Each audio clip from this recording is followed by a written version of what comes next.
What's up? What's up? What's up? Am I late? 8:06, about 6 minutes behind schedule, but that's okay. We can go for as long as we want to go, right? McAteer, what is up? I trust you're doing well tonight. I trust we're all doing well tonight. Yes, sir. Where we go one, we go all. Good to see you in the chat.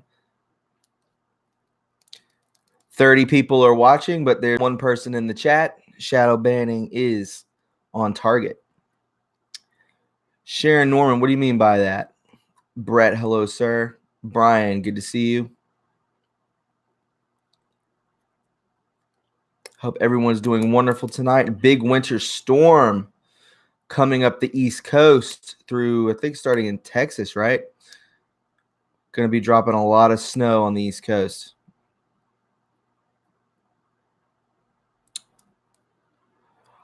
What's up, everybody? Crew Chief 2, thank you for stopping by, my friend.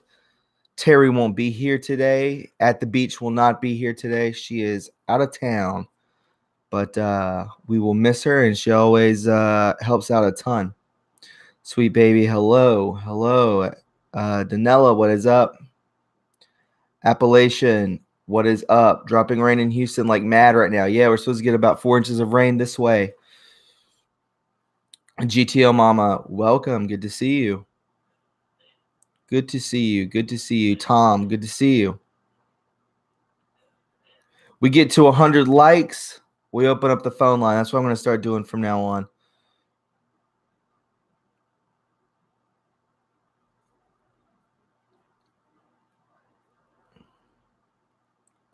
CNN rated? I don't know about that, but I know James Comey is in a hell of a time right now.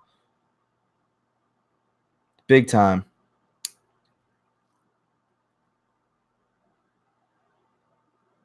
I hope everyone's doing well. I'm waiting for Slim Frank to get in here. And Patriot fight. We'll see just in time. I called the FBI yesterday to report corruption and white-collar crimes of the elected officials. This is crazy what I ran into. What? That's crazy. Yeah, we're missing a lot of people. 90 people. We get to 100 likes, and I'll open up the phones, and we can talk about whatever you want to talk about. You can also donate to this channel if you'd like to. You could go to the Patreon account or the PayPal account. It'll be within the chat, and you can go there and donate. Do whatever you like. Even $1 is worth something. You know, it helps us out a good bit. You can also go down to the $ up under the super chat, and but just know YouTube will take 30% of it, which is sketch, right? But it is what it is, guys.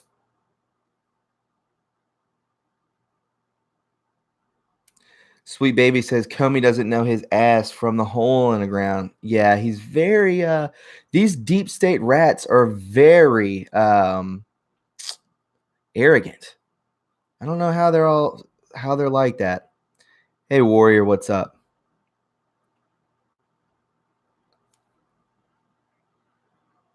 We get to 100 likes. 100 likes. We can definitely open up the phone line, right? What's up with the secret candy passing around at the funeral? More like thumb drives or SD cards.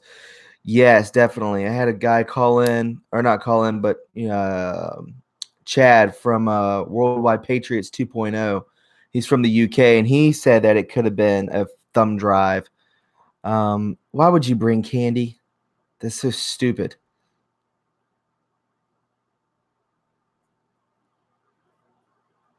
He was so smug. Yeah, just think of that Peter Strzok. Remember how arrogant he was? Jesus.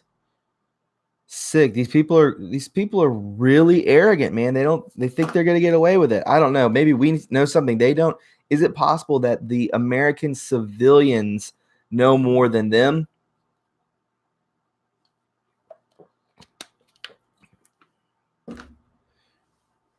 His breath stinks, you mean? JDZWY, what's up? That's the new name here.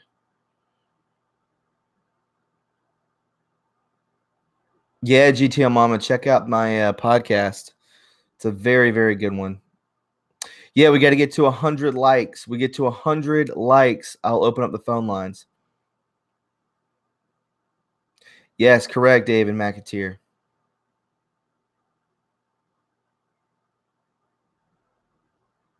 Yep. Warrior, thank you. You like my old man sweater? I love this thing. It's my favorite sweater. Hit the like. We will open up the phone lines and we can talk. It's very comfortable. You know what's a great brand? A great brand of clothes is LL Bean. That's the majority of what I wear is LL Bean. It's American made, and you know, I like it. It's very good quality.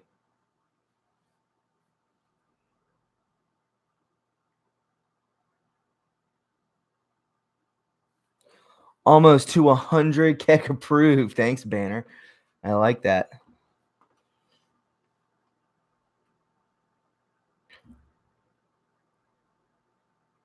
So what do you got? What do you guys think? What do you think about? Do you think that funeral was fake, or do you think it was real?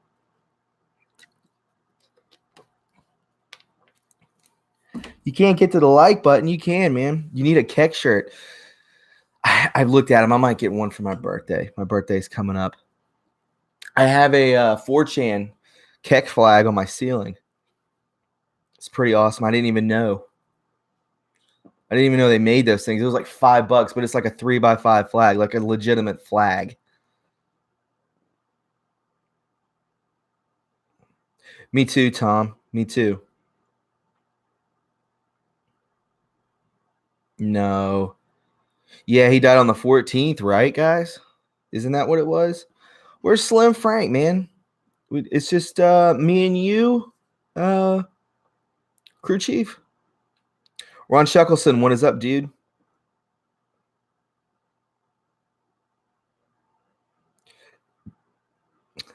Capricorn.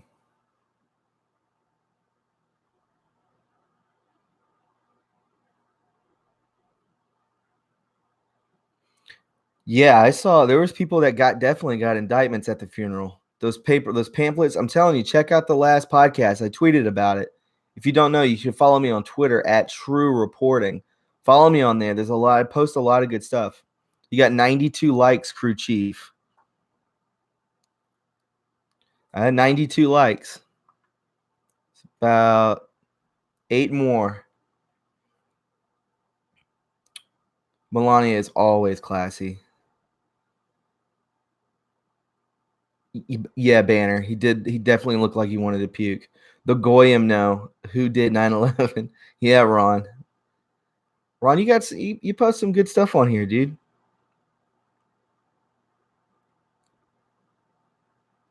Let's get to 100 likes and we'll open up the phones.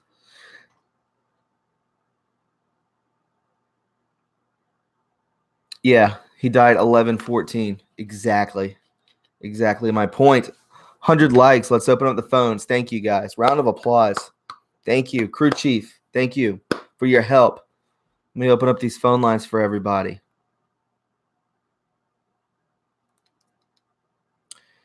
Time to open up the phone lines. Time to open up the phone lines.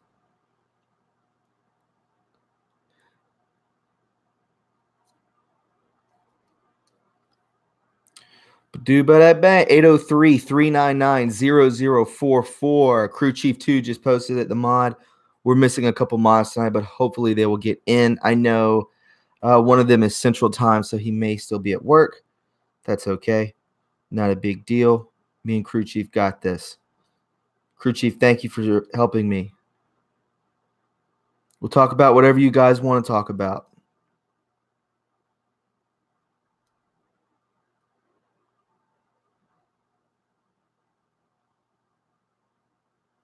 Ba-doo-ba-da-ba-dee bang. You want to talk about food?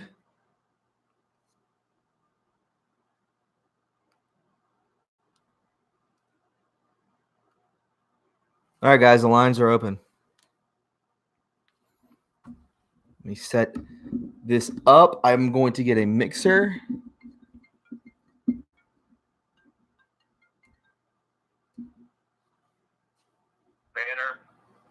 Banner. Press 1. To send a voicemail, press 2. What's up, Banner? Hey, what's going on, buddy? Nothing much, dude. Let's kick this thing off.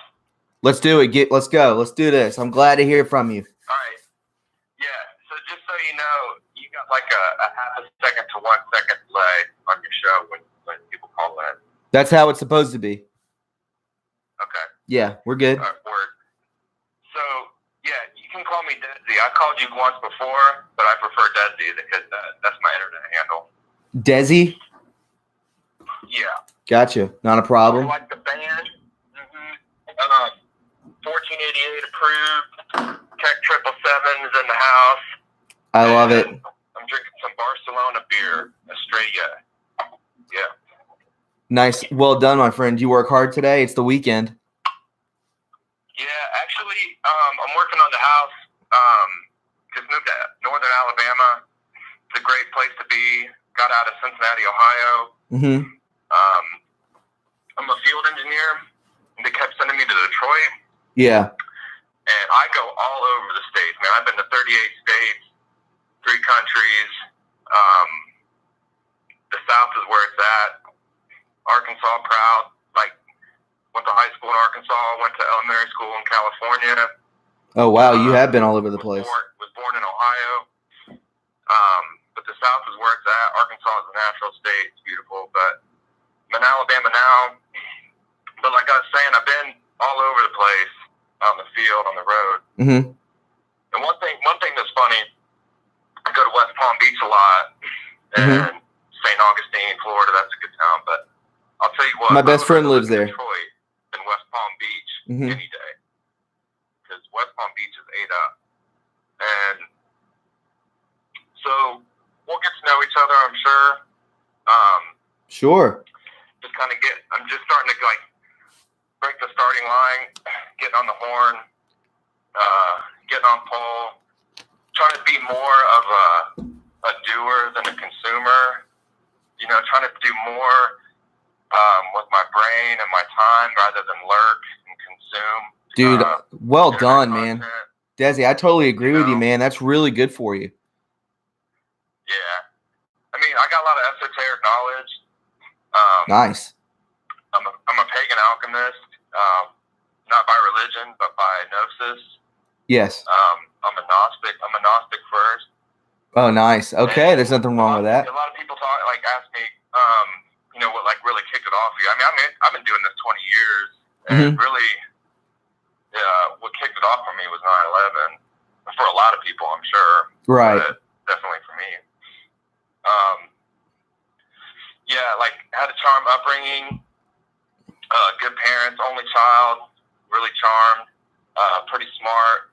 I can see the world for what it is, the forest for the trees. And yeah, 9/11 kicked it off for me, like a lot of people. And that's how you start asking questions, and asking questions is how you find gnosis. That's how you become a Gnostic. Right, yes. Yeah, so that's me. We'll get to know each other, I'm sure. But so what is on the frying pan in the fire right now for you? Well, what do you mean? Like, what am I really interested in right now? What am I looking at? Yeah, I'm looking at this Clinton Foundation, man. I think that this is about to come crashing down. I think this is why 2018 will be glorious. I really believe that we're really at the brink of seeing something significant happen. It's become mainstream, very much so on Fox News. That's what I consider mainstream, especially Hannity. I do trust Hannity. I think he's a patriot. Not so much Tucker Carlson, but or the rest of the crew. But Sean Hannity, I do believe in, and if he reports on it, I tend to lean towards it being legitimate. So I think that, I think we're on the precipice of seeing something go down with Hillary Clinton, Bill Clinton, and anyone who has any ties to it, which is just about damn near everybody. So a couple things. Fox News is, they're of the old guard, but they're owned by one of the Murdoch sons. And one of the sons owns CNN, and the other son, and he's left-leaning, and then one of the other sons is more right-leaning, and he owns Fox News. And that's funny how you can see the narrative transposed from the left to the right versus the two sons. That's pretty interesting. And then, but they all have the same last name. Yeah. Who knows? I'm sure they're all patting each other on the back. But as far as like Tucker and Hannity, you have your old boy club. You got your old boys and your old guard. I mean, it's a commercial news affiliate. I mean, what are you gonna do? They spit some truth here and there, but YouTube's really where it's at, especially with guys like you. Thank you. And as far as like the Clinton cabal coming down, you can see it in their faces at the funeral. I mean, yes. The human eye is the best judge is the best scientific instrument. The human eye can depict, can see physics. It takes in a lot of information. The human eye really won't lie to you. And you just look at their faces, they're passing shit. I mean, they're passing notes. I mean, that was blatant. Jeb Bush was blatant. Whatever his aunt showed him or whatever freaked him out. His sister-in-law. Yeah. Right? George's wife showed him something, and he's like, wanting to throw up. Whenever they get together, I mean, you never have all these major power players in one room, and they all get in one room. And who good knows point. what they talk about and everything. Yeah. So, they're probably freaking out. So, interesting. So, one of my concerns, where the rabbit hole is kind of going for me, is Trump. There's a lot of boys on the poll board who are saying, kind of starting questioning Trump. And, I'm a scientist. What were they saying? What were they saying? We're just starting to question them. And, part of science is you can't be biased. No, you can't be biased. No. Rationally. Correct. Yeah, and as much as you want to love something or somebody, that thing or that person could be bad for you. So, or good for you, but you can't be blinded by your love or hate for something. No. So, I mean, I'm not blinded for my hate for Hillary Clinton or the Clintons or the Clinton cabal and all that. Yeah. I just know, I mean, I grew up in Arkansas, so I mean, he was my governor when I lived there, and we experienced all that nasty shit, like 50th in the nation for education, 50th in the nation for graduation rate, #1 in the country for critical meth production, #1 for teenage pregnancy, and that governor of that state with those statistics got elected. So it blows my mind, but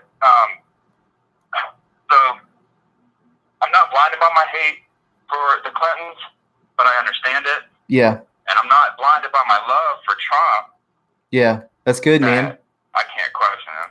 So I noticed this trend on poll. People are starting to question Trump. Like legit people are starting to question Trump. Yeah. And why? Because he bends the knee. Do you know what I mean? He bends the knee to the rat race, the race of the rats.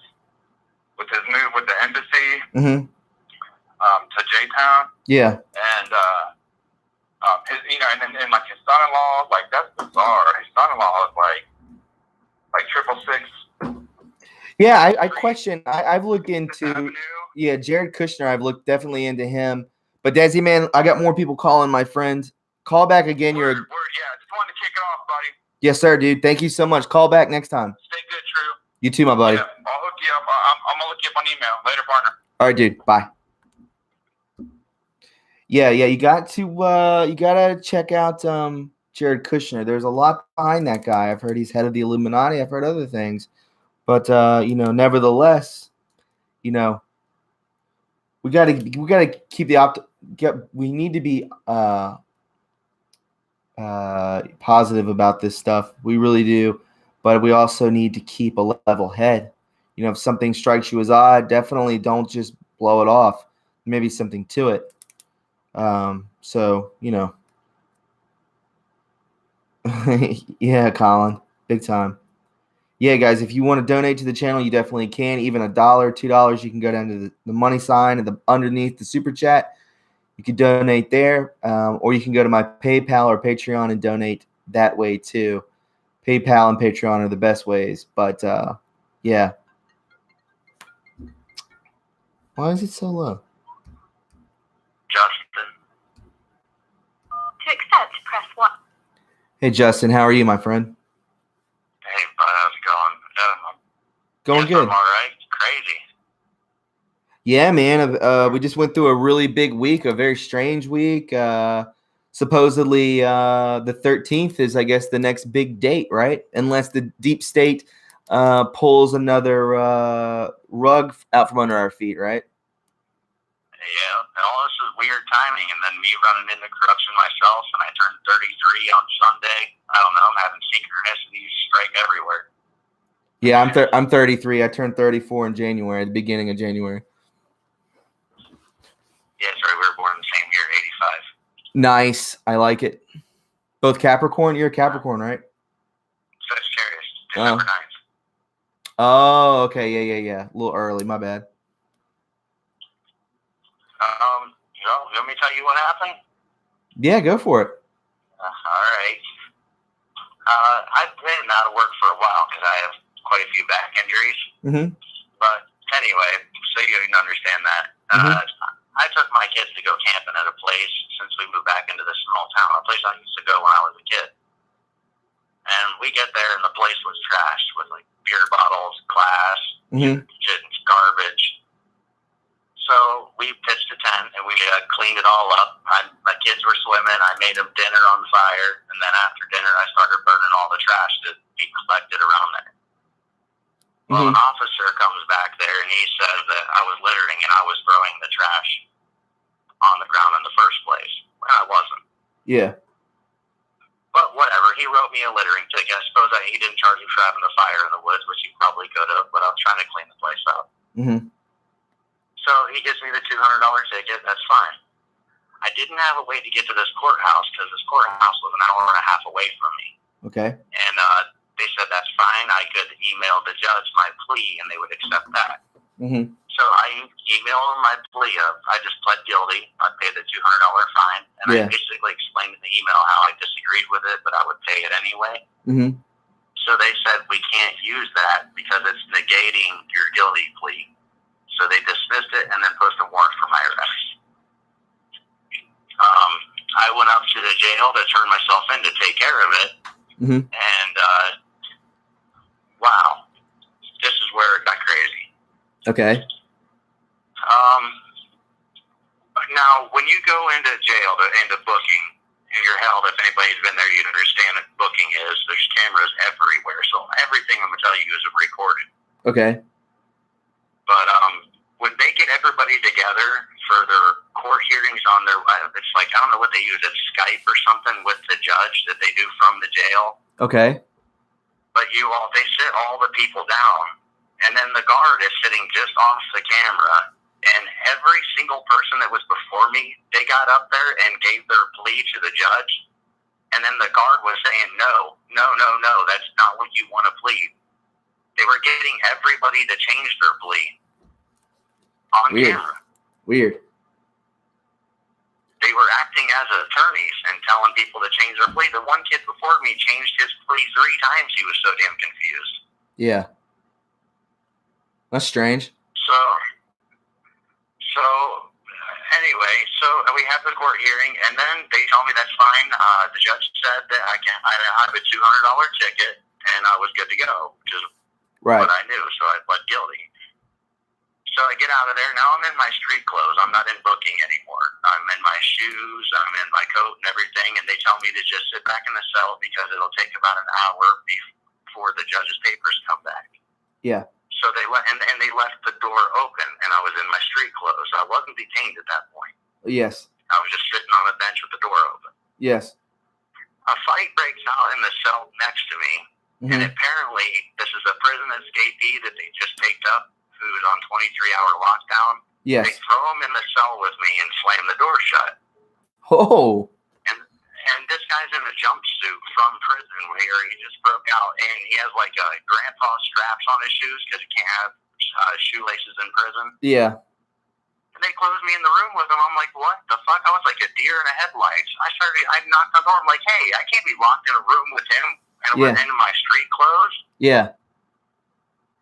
They're like, yeah, that's right. Yeah, you can't take your shoes off and get back in there. Wow.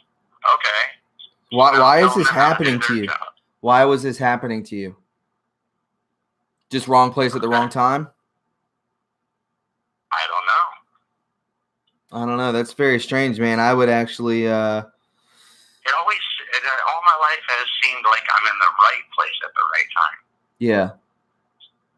I don't know, man. I don't know, dude. That's I'm glad you're okay. That's very scary. I think I would have a full-blown panic attack if that happened to me. But you know, I don't know what to tell you, dude. That's very, very strange. I don't know. I've never heard of that happening before. They're acting as an attorney on the front end, and then I didn't get to the rest. Then they're acting as the judge at going out of booking. Yeah, man. Like people are saying, jail is evil, innocent until proven guilty. They'll corrupt you and make you guilty. It doesn't matter if you're, on some levels. So you got to be careful, man. You got to stay away from, weird places and bad people, and just be aware of your surroundings, my friend. But you know that. So I signed that court document with the judge in there for the $200. When they go to release me out of booking finally, here's another thing that happened. They hand me these papers, and it says that I'm to pay $552 in 180 days. Yeah. So I said, where did you come up with 552? I just signed a paper with the judge that said 200. Right. And these are just jail release papers. I'm like, where did you come up with this? Right. They're like, they said, I don't know. It's not my problem. Come back to court. I said, well, where's the paper I signed with the judge, the court document? She turned around, got it off the counter, turned back around, and slammed it down in front of me and said, here it is. And it says $200. She tried to not give me my court document. Yeah, man, you gotta be careful with these people, dude. But listen, my friend, I have 2 other people calling in. Be careful, man. If you want to call back and fill us in more on why that, I don't even know why it happened. It sounds like whatever place you went to is about as corrupt as it comes, man. And, well, all the people I talked to, I talked to Governor Kasich and I talked to the chief editor's office, and I did not want to call the FBI. They guided me to end up calling the FBI. That was the last person I called. Yeah. I don't know, my friend. Get the FBI to look into it, or go to your city council, or go to something. Let somebody know about this. Let somebody take care of it. They did say that this was a special case because it was a sheriff's county jail, so sheriffs are elected officials. Yeah. I don't know, my friend. I need you to be careful out there, okay? Yeah, I'm gonna do my best. All right. All right, my friend. Take care. Take it easy. You too. Bye-bye. Call from John Keydor. to accept, press 1. To send a voicemail. Hey, John, how are you? Doing well. How's it going? It's going, my friend. What's up? What's your question or comment? Sort of double comment and a question. I can't hear you very well. Turn your phone up. Oh, sorry. Can you hear me? There you go. Sorry about that. It's okay.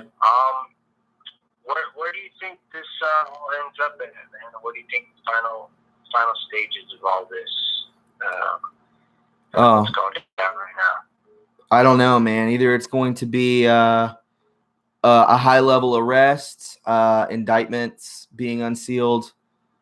I'm not sure, my friend. It's going to be something pretty critical and very damning. I believe it's going to start off with well, there's two scenarios that can be dumped on top of each other. You can have the Clinton investigation reopen, which I already believe it's reopened, and we still had the FISA declassification just sitting on the shelf on the back burner. Those are two things that I believe will, undoubtedly shine so much light on the corruption that even the ones that are asleep, even the CNN, TV hogs will even begin to question. So I have no doubt that any of that stuff will happen. I believe it's ongoing and it takes a lot of time. Yes. But I'm thinking like further into the future. Do you think there's going to be like the release of free energy, maybe, or? Oh, you want to go that far? I would think so, my friend. I would love for that to happen. It's definitely a real thing. It's in white papers. It's definitely a real thing. So we need to just be patient. That may be down the road, but I don't think it's too far down the road. It will definitely be in our lifetime. Right. Yeah. And I guess I have one last question. Do you think any athletes or musicians have been indicted? I don't know. I'm sure they have, but I would look more into Hollywood. Okay, because I was thinking along the lines of like LeBron James. Yeah, you could look that way. I wouldn't be surprised. Yeah, they're buddies with Jay-Z and all of them. So yeah. Interesting. Yeah. Well, all right, man. I just wanted to call in. Dude, thank you for making it short and sweet and great questions, man. Thank you. Yeah, no problem. Keep doing what you're doing, man. Have a great night, man. All right, you too. Bye-bye. Later. Good call. Straight to the point. 3 questions. You don't even have to have questions. Just do a comment, but it's good to have things sped along, It's very good. I like stuff like that.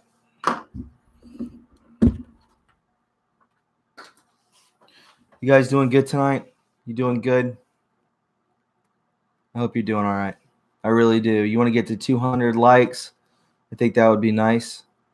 You can also donate to the channel through Patreon or PayPal in the description box, and any of my videos is in the chat also. On the beach, Terry made it.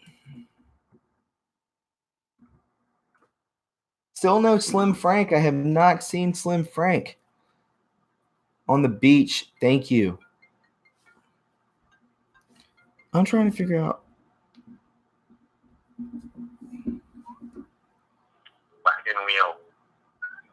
To accept, press 1. To send voicemail, press 2. To accept, press 1.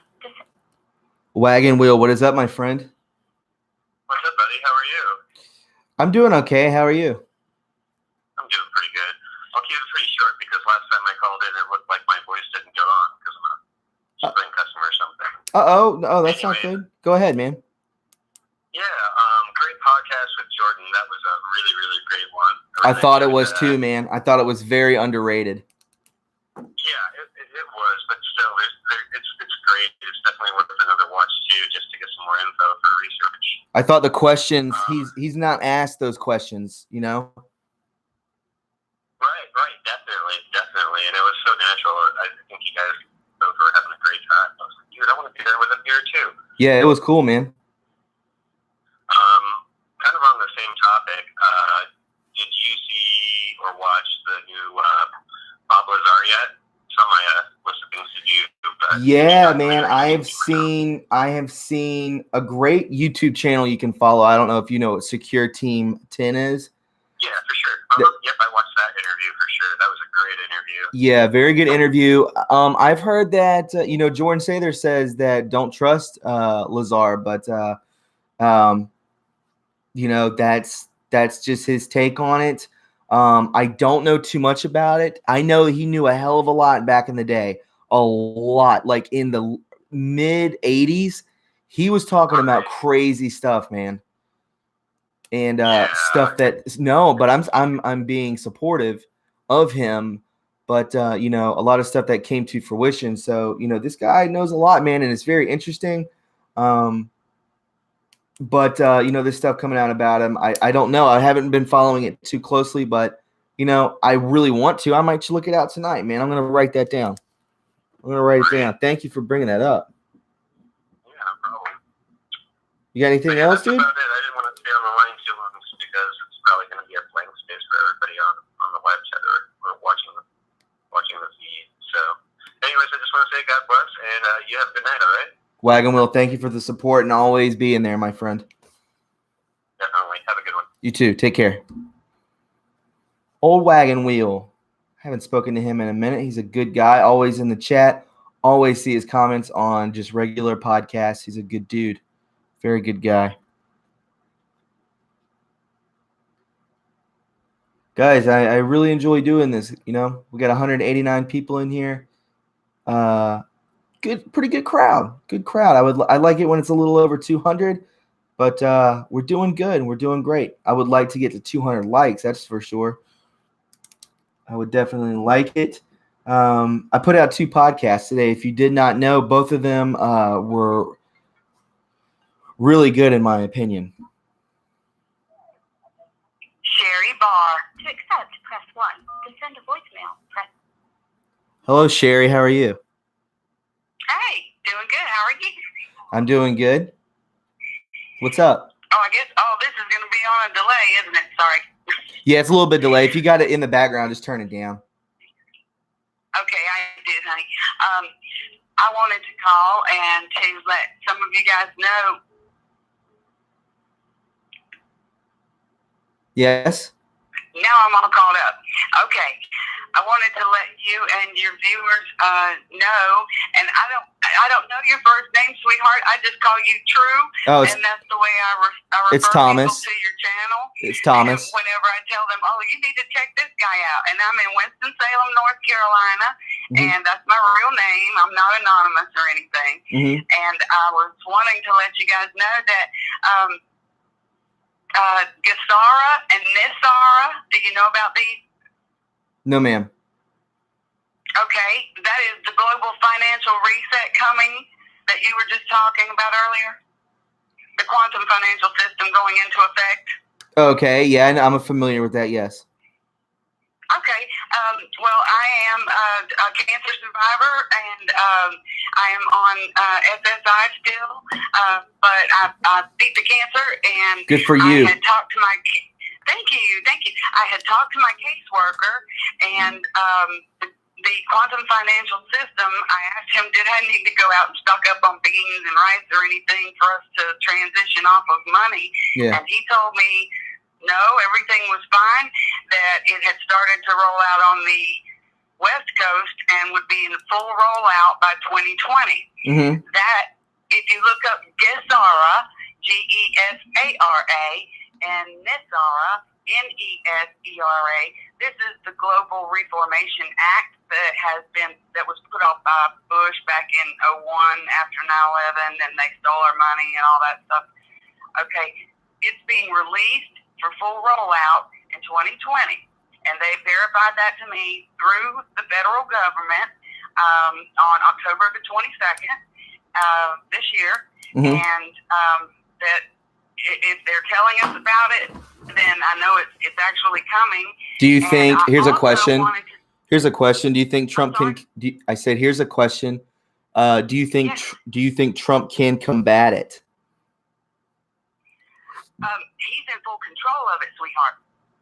We're in control of it.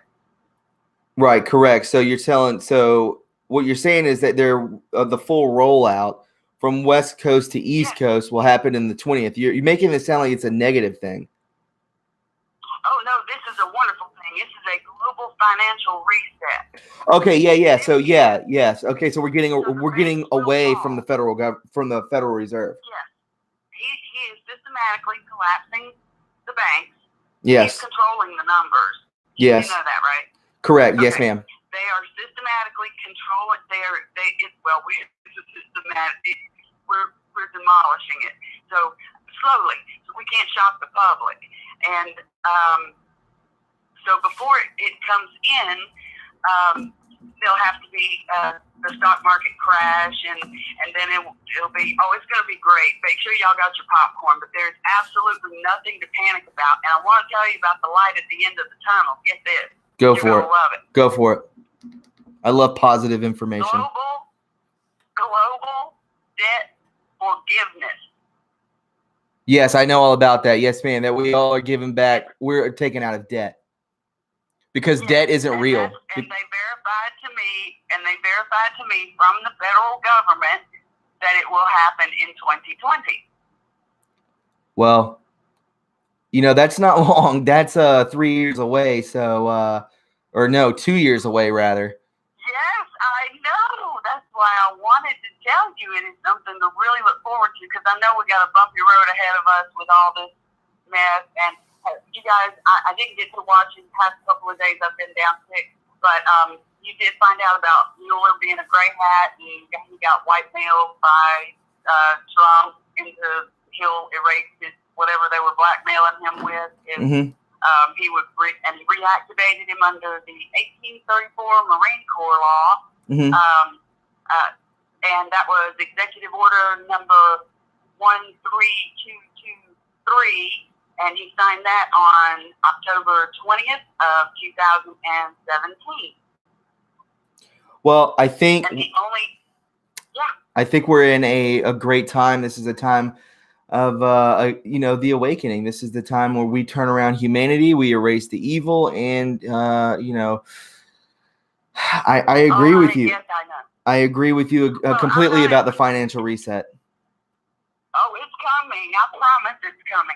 But the most important thing, and I know that you like to talk about space and the Space Force and the aliens and all that stuff and things. And I'm here in North Carolina. I know you're in South Carolina, so I wanted to talk to somebody that was close to me to give them the information.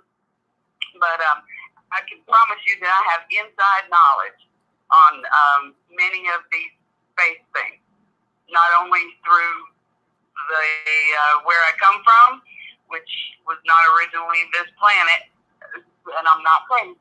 It's just the Pleiadians, but so is the president, and we are here to clean it up. Somebody's got to clean this up. Most of it's for the children.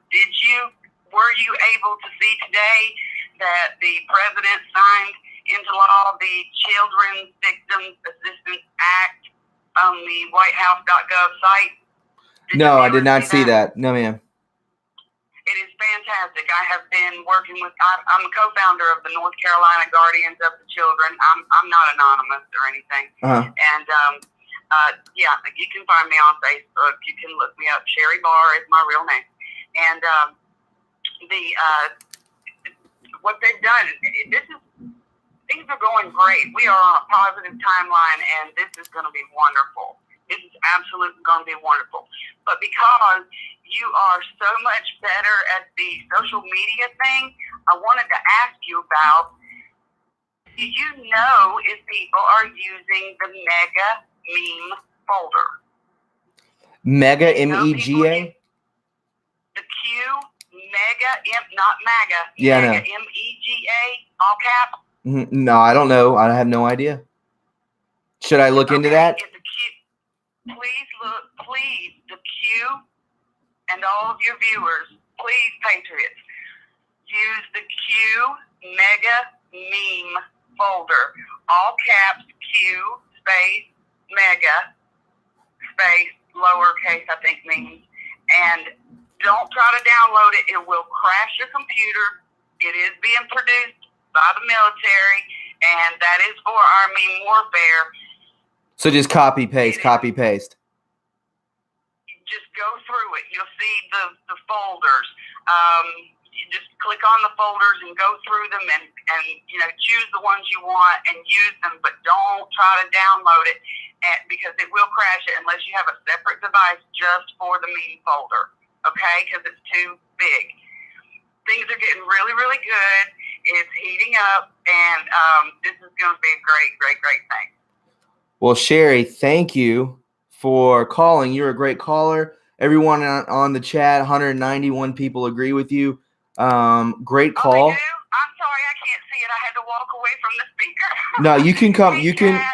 Yeah, when it ends, you can definitely rewatch it and listen to what you're saying and look at all the comments. But people know all about this. And Sherry, call back tomorrow. We'll do it same time, same place.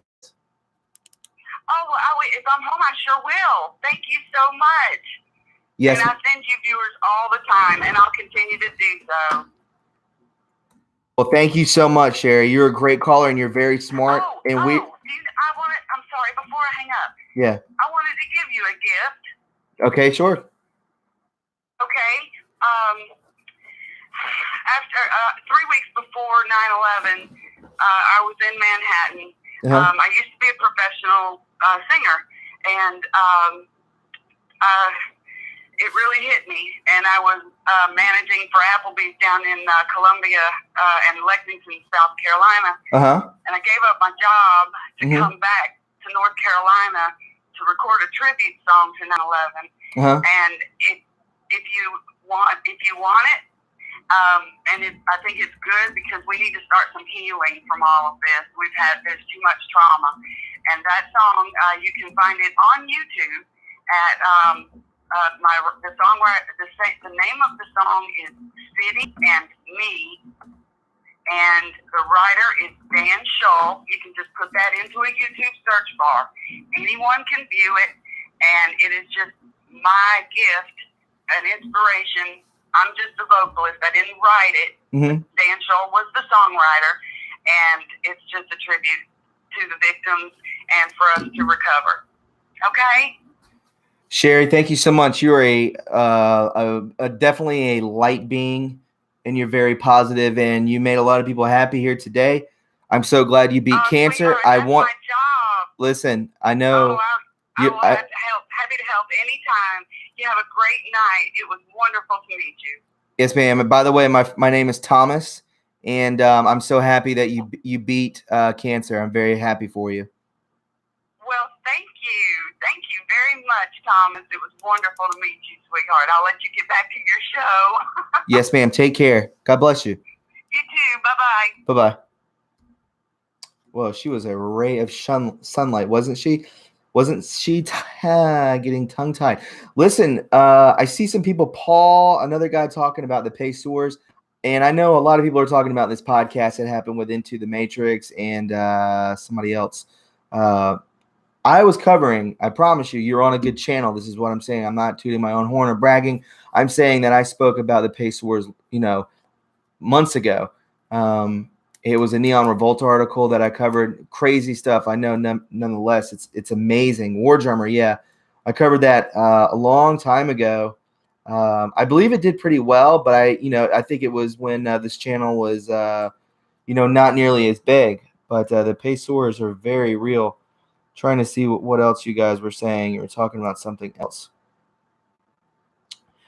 Dip-a-dap-a-dee bang, boo-ba-dee bang, doo-ba-doo-boo-doo-boo-boo.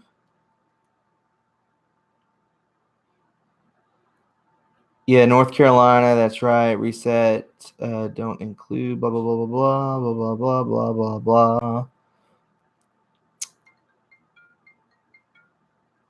Yeah, the Ross selling off much of their possessions, too. I went over that, too, Paul.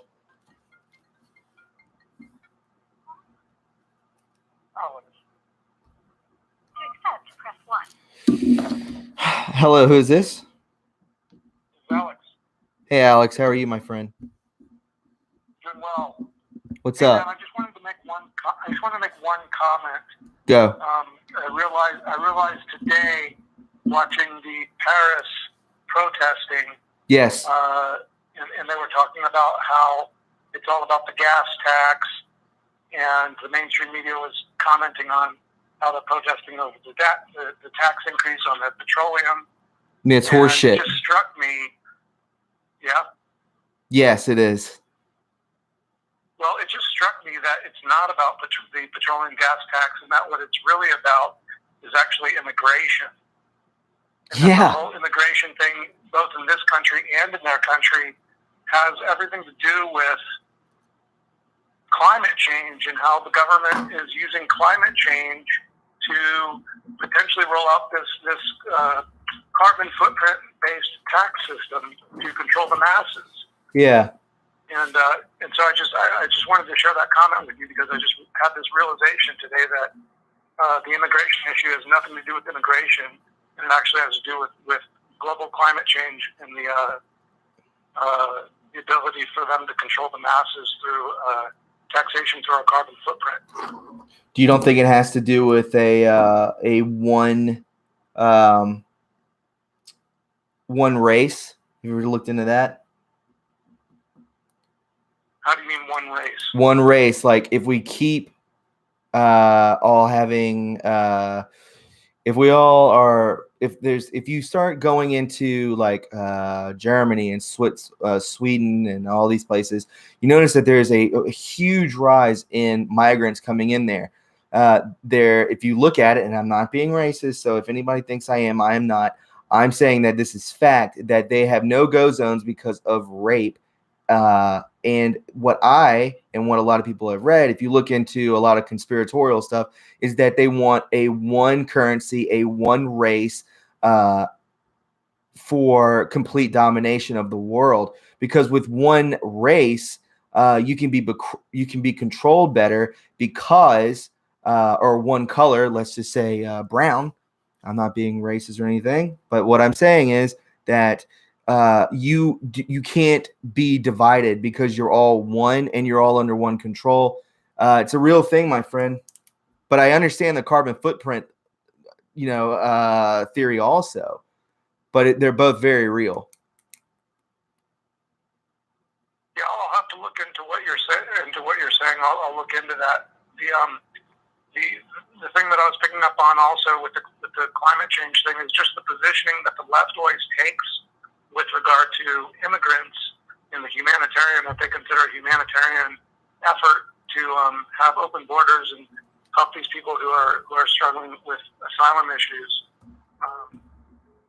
And just comparing and contrasting today's narrative to what it was like in the 60s. And in the 60s, the position of the left was all about, or there was a huge position that the left took on climate change, and that's when the global warming kind of started up, and that's where the green movement sort of has its roots is in the 60s.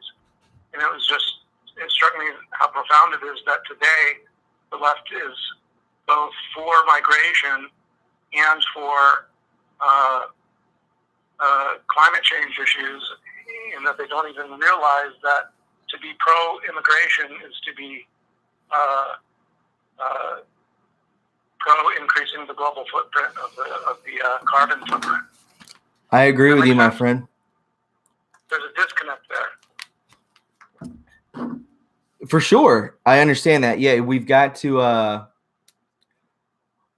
understand that none of this stuff, that's just like why, Trump pulls us out of the Paris Climate Accord and all this kind of stuff. He knows it's all a big racket.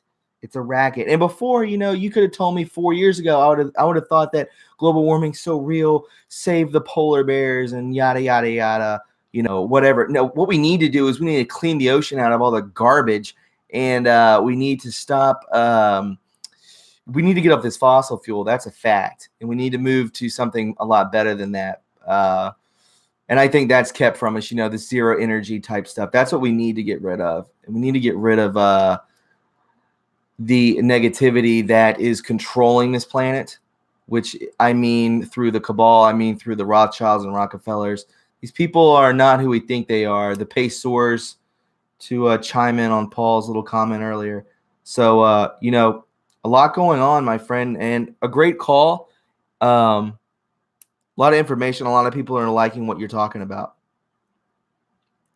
Yeah, vive la France. I mean, the French people are the ones that are standing up and starting the revolution. They have a historical precedent of doing that.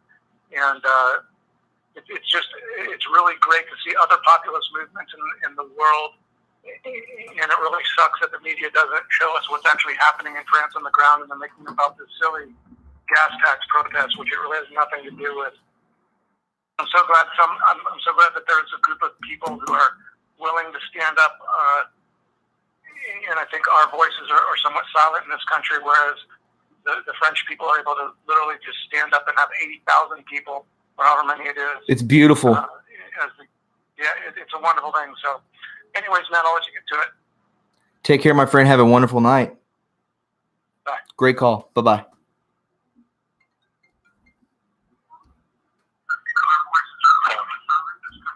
To accept, press 1. Hey, what's up? What's your name? I couldn't hear you. Tony? Say it one more time. Tully? Tony. Tony, what's up, man? How are you? I'm good. Am I on the air? Yes, you're on the air. What's going on, my friend? What's your question or comment? I wanted to fast forward to the end of President Trump's second term. Okay. And imagine a left-wing Democrat being elected as it tends to swing one of the years for 2 terms of Bush, 2 terms of Obama, 2 terms of Clinton. And the pendulum swings back and forth. Mm-hmm. And the issues never really get resolved in terms of ending abortion, in terms of small government, because you can't solve a big government issue on a big government level. And the only answer to localizing government and bringing back sovereignty is for states to secede and become independent nations. The only practical way to do it, it may not be politically feasible at this point, it's not realistic, but it needs to go in that direction. It's the only practical and realistic answer. What are your thoughts on that? Well, what I believe, I mean, they're all the same entity. You have the Bushes, the Clintons, the Obamas. They're all the same entity, and then you bring in someone that's not the same entity, that is for America. I believe that the timeline of a 2-term Trump presidency is going to shift the entire world. It's already happening in 2 years. So think of another 4 years, or another 6 years rather, and this place is not going to be nearly as what it was. It's going to be a much brighter place. It's not going to be negative. It's not going to be divided nearly as much. Of course, you're going to have people who are completely are you there? Okay, I thought it hung up. I'm sorry. Yeah, so you're going to have people that aren't nearly as divided. I believe this place is going to be totally different in the next 4 years. I'm going to be frank. Well, I agree with you that Trump is great. He's done all these great things. And he's a wild card. He's kind of like throwing matches on propane. He's blowing the system up, so to speak. But yeah, he's like Hank Hill. Sorry, that was a bad joke. Go ahead. Trump's time will come, and he's not going to be president forever. And eventually the Democrats will put in another guy. And there's a very strong possibility that it will go back to the traditional, Bush, Clinton, Obama. I mean, look at the Democrats. They're going to put up Elizabeth Warren, the fake Indian, Cory Booker, all these frauds. There's no Trump on the left. I know, man, but these people are going to be exposed, dude. Like, they're going to be thrown into the light. People are going to know what they've done, man. The corruption is the only reason that it hasn't been exposed is because they're on the same team. Republican, Democrat, they're all on the same team. But Trump is not, man. He's not this type of evil. He really does, man. If you go back, dude, I've done so much research on Trump, man, going back on interviews in the 80s and 90s on late night shows and stuff. The dude's never changed his tune. The dude is just like somebody I really want to just wish I could meet him and just have a conversation with him, because he doesn't seem like a Joe Schmo, man. I agree with Trump is great, but realistically speaking, there's still abortions. There's still the war in Iraq and Afghanistan. There's still an overwhelming, gigantic FBI, DEA, ATF. There's all these gigantic branches of the federal government. Look what the feds are doing to the attorney, what's his name? Trump's ex-attorney. Look at the feds are doing with the Mueller investigation. It's totally overbearing, overreaching, oppressive, tyrannical, and that's not going away with Trump. It's an internal battle. So it is. What happens in 8 years, but there's no way that abortion's ending in 6 years. years from now. There's no way that the FBI's gone, no way that the DEA's gone, there's no way that the ATF is gone or the CIA. We're still going to be in Iraq, we're still going to be in Afghanistan. So, but I think it's great, and that Trump's doing his thing. We'll see what happens. And appreciate the show. Thanks for taking my call. All right, man. We'll see you. Thank you. Take care. I just don't think that way. I just can't think. I understand he's trying to be logical, but I just can't dwell on things being never to change. They're never going to change. I can't say like that. Things always change, especially when the corrupt are no longer in power. Things change. It's a good show tonight. Teresa. Things always change, especially to accept, press 1. Hey, Teresa, how are you? Yeah, I have a question. Yes, ma'am. I need you to turn down the stream in the background, please. Oh. Okay.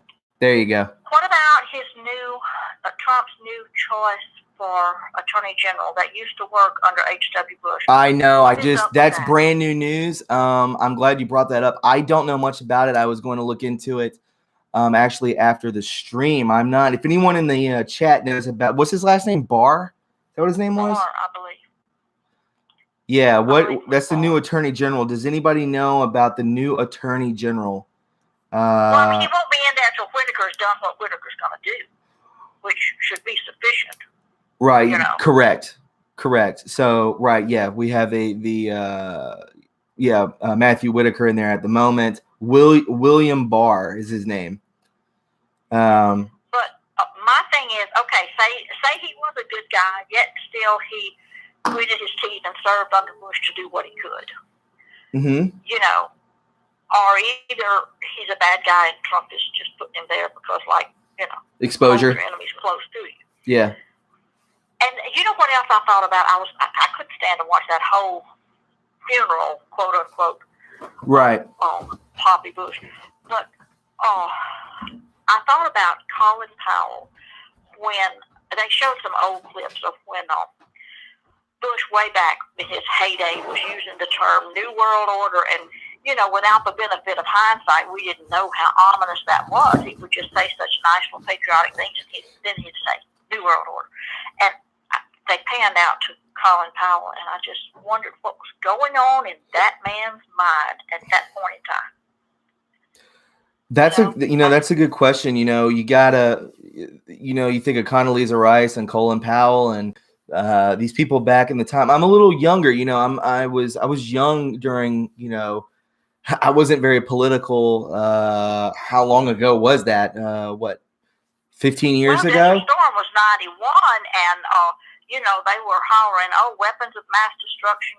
They're there," and then no, they're not. And when Colin Powell disagreed with him over that, I was like, "Well, Colin Powell's wrong. Poor man. He's a good fella, but he's wrong." Because I was drinking that Bush Kool-Aid. I thought, hey, he's not a Democrat. He's a Republican. Yeah. But if people can break loose of this right-left opposite, polarity and just look up and down instead of right and left, Mm-hmm. So that's all I was wanting to say. If you get any new info on the AG choice, I'd like for you to. Yes, ma'am. If you follow me on the podcasts. Yes, I try to. There's so much out there. I draw the line when some truther bashes the Jewish people in mass. Yeah. I know there are evil Zionists and there are good Zionists. Yes, ma'am. Okay? And I draw the line when somebody mocks people. And there's a lot to mock out there, and it is hilarious. But when somebody ridicules people, I just think they should stick with the facts. And that's the two kinds of people that I call. And if they go too far off on this alien flat Earth craziness stuff, Mm-hmm. Yes, ma'am. It might or might not be crazy, but what does it have to do with, right in our face? That's another layer or two that we don't need to get to yet until we get this deep state stuff cleared up. So. Yes, ma'am. Well, thank you for the support, and call back anytime. Dig some of about that new AG choice, okay? Hey, I'll put it out tomorrow for you. Thank you. Bye.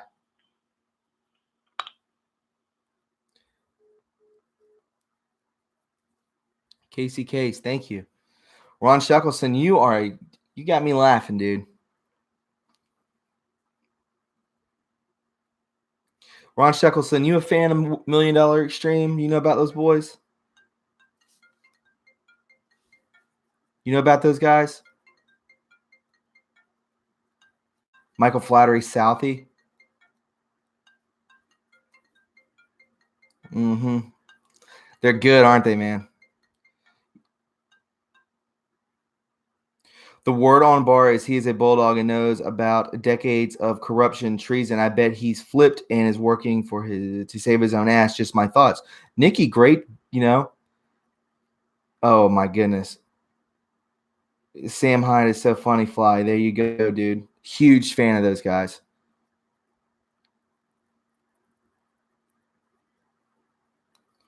My last video, we do not forgive, we do not forget, sounds like the group Anonymous.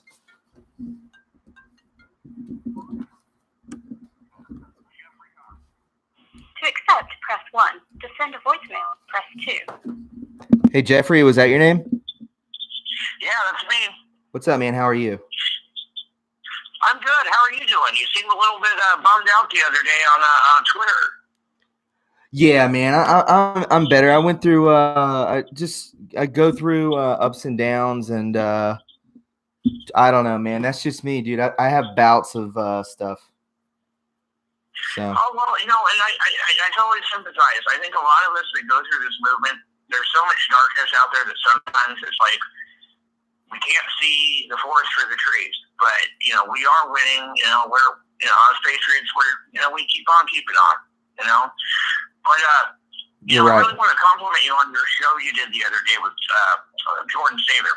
Thank you, my friend. You know, dude, that was awesome. See, this is one of the reasons, you're one of my favorites is you're not afraid to go to some odd territories, like some X-Files level territory kind of stuff. No, that's my favorite show, actually. Right? And, well, this is what I want to talk about. Go for it. Mouse pad, by the way. Yeah. Go ahead, sorry. Broderick's person, he's involved in time travel research. And, if you look at QMAP, if you look at some of the things in the Mega Meme folder, there does seem to be this element of time travel. Like it gets referenced over and over again. And the fact that John Trump, bequeathed Nikolai Tesla, some of his journals anyway, to his nephew, Donald, you gotta wonder.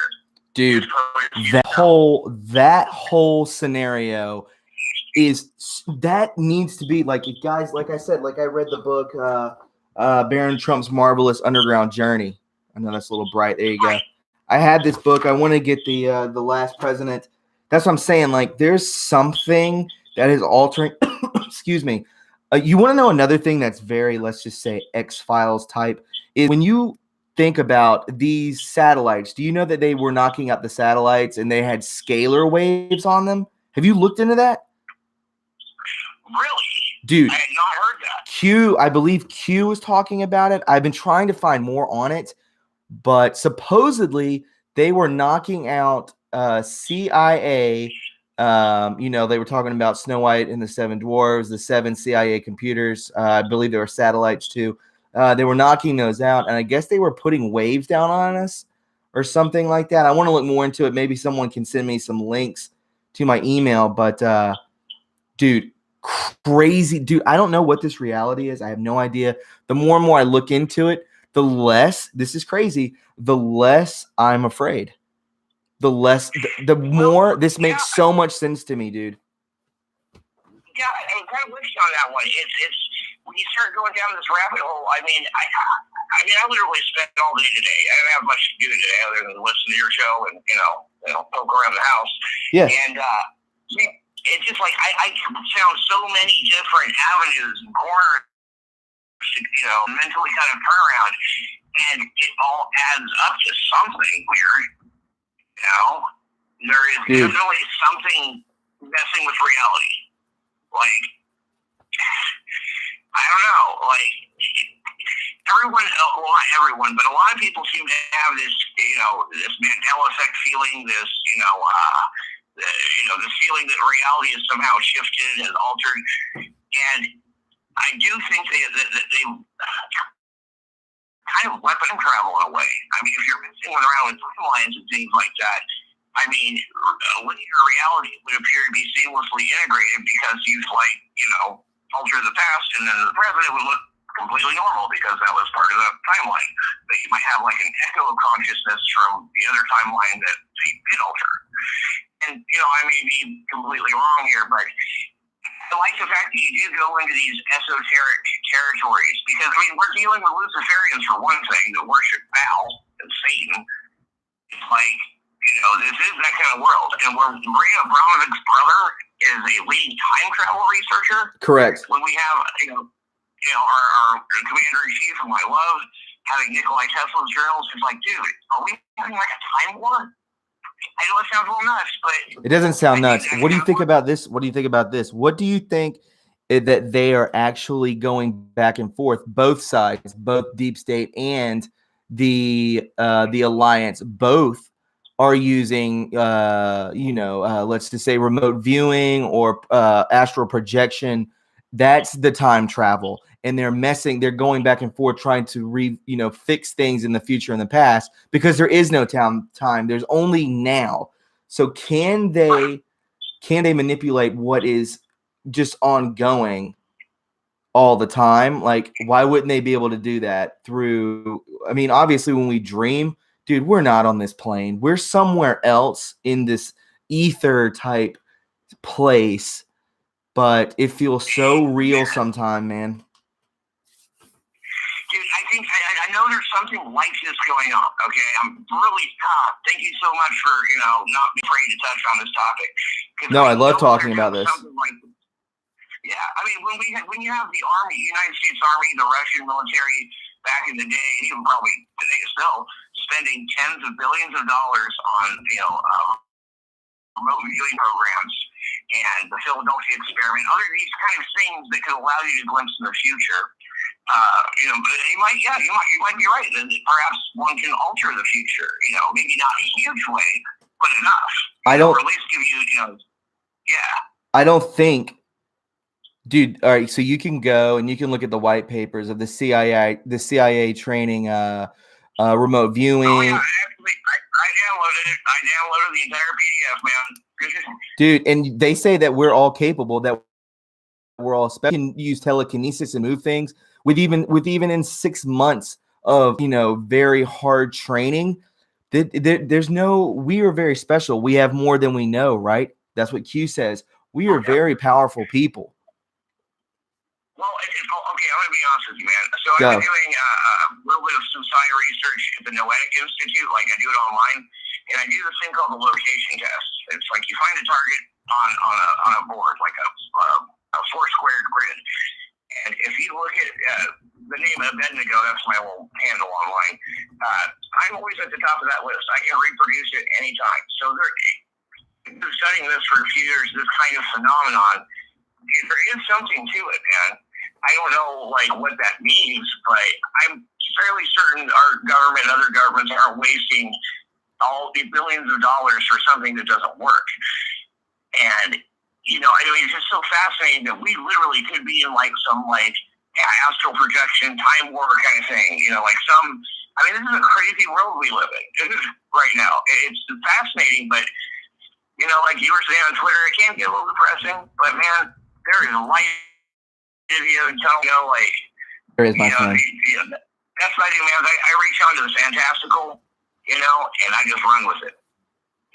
I love it. Some dark. I love it. Well, look, what's your name? What's your name? What's your name? Jeffrey, man. Jeffrey, thank you. Yeah, we talked last week. I get so many calls, man. I'm just so busy, dude. But Jeffrey, great. Call back and talk to me anytime about that and anything else, man. Great call. This is a great call-in show tonight. Very fun. Well, thank you so much. All right. Well, have a good one. You too, man. Take care. Bye-bye. Great calls tonight, guys. 140 people. It should be 340 people. This is a great call-in show. A lot of good people. Love it. Yeah, guys, there's no funding of time travel. You don't get in a machine and then you don't get in a car and then hit 88 miles per hour and then go into the future or the past. It doesn't work like that. You can just do it on your own. Martin. To accept, press. Hello, Martin. Yeah. Hey, man, will you mute the stream in the back, please? Oh, I'm sorry. It's okay. Is that better? There you go, my man. What's up? Yeah, that was a great call of that last guy. Yeah, it was. The lady before. I called you only once before. I'm a 30-year researcher of UFOs and extraterrestrials. I just wanted to say to that lady, she absolutely has no idea. This is what this is all about. This whole Q thing, this is just a bump in the road. Okay. Compared to what's about to happen. I like it. Every president, every leader of every nation knows that we're going into a bullshit. Why do you think Trump is doing this global warming thing? He didn't cause this. The other planets are warming. Yeah. How do our SUVs cause the water on Mars to disappear? Yeah. Or the massive volcanoes. But really what I wanted to say was I just wanted to give you guys a clue of what this is really all about, is that we're going through a next phase, a next change in human evolution. Correct. The Greys have been coming here for, well, first of all, they put it all here. You know how we recycle cans? Aluminum cans? They can recycle stars. Right. They're very, very, very far advanced over us. They brought all the fish, put them in the water, all the birds in the sky, all the animals on the planet.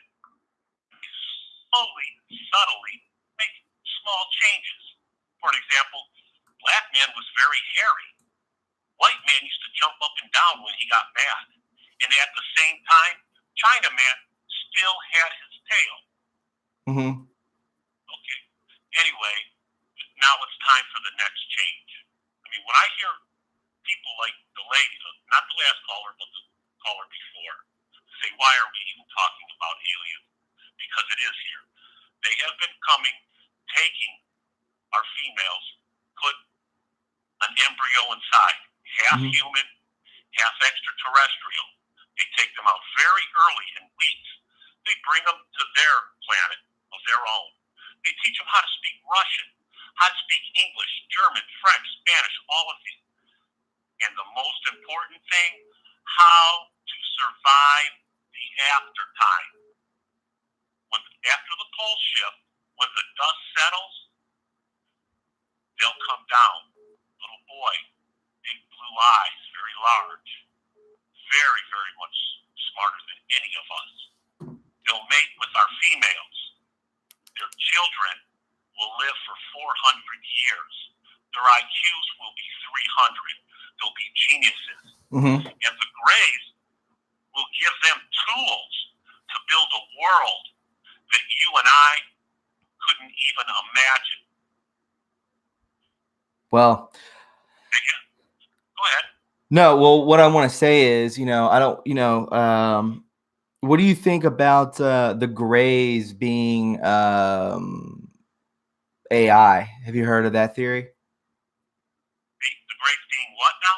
The Greys are AI. Like, they're not actually aliens. They're actually they're just artificial intelligence. Have you heard about that? Created from a superior race of non-terrestrial. I do believe that they were created by other races, but I do not believe. I believe that they're biological entities. I know for a fact. I'm a contactee. I know amazing. That I have a little black pebble, BB size, inside of my head. I can feel it moving around in my head. I can feel it going to other parts of my bodies, especially when I get injured. I can physically squeeze it in my skin and feel that it's there. And I believe, I can't prove this, but I believe that you have one too. They do it to all of us. Do I believe that they have them in their bodies? Absolutely, 100%, of course.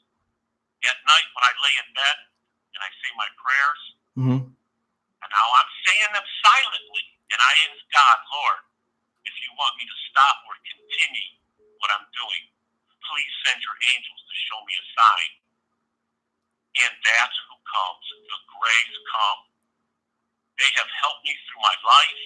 They've helped me on my everyday life. They can hear our prayers to God. They can read it. How could they? I am not Through telepathy. speaking aloud.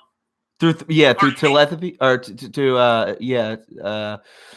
what is the word that you can hear things when you're it's telepathy, right? Yes, there's somehow through those things in our bodies. I believe that everyone has one. Everyone. And they're listening to us. They can hear our prayers. They know. They came to your house and they've asked you questions while you sleep. Okay, Tom, tell me how you feel about the death penalty. Tom, how do you feel about the upcoming poll shift? Do you think we should let the people know? Should we keep it in? They've taken your votes on everything. They know how you feel. We put in our subconscious. This is why it's all ending. I mean, it's ending because the people out there are really not very intelligent at all. We're like, imagine if you put all the animals on one side of the room, and on the other side of the room, you put all the aliens in the whole universe. Okay? We are the creatures that are in the middle. We're not the animals, but yet we're not yet the aliens either.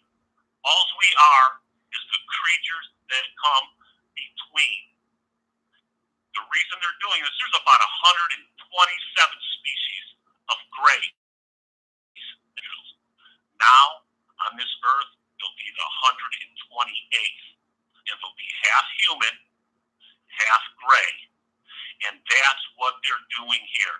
I have spent 30 years trying to figure out who these people are, what they're doing here, and exactly what the aliens are planning. And they're not hiding it from us. I am motivated, inspired to tell you they are helping me.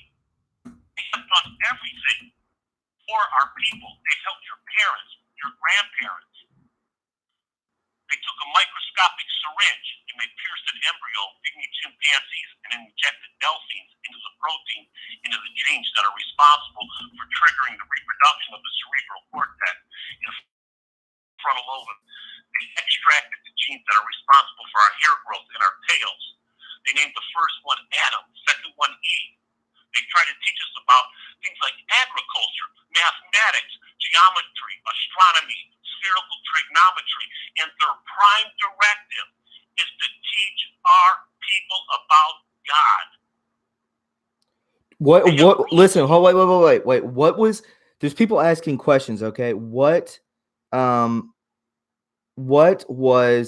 your head? What do you say it was, like a black, like BB or something? It's a BB. Okay. Right, and it moves around my body. Like I broke my foot, and it moves down to my foot, and I could feel it. I could squeeze it in between.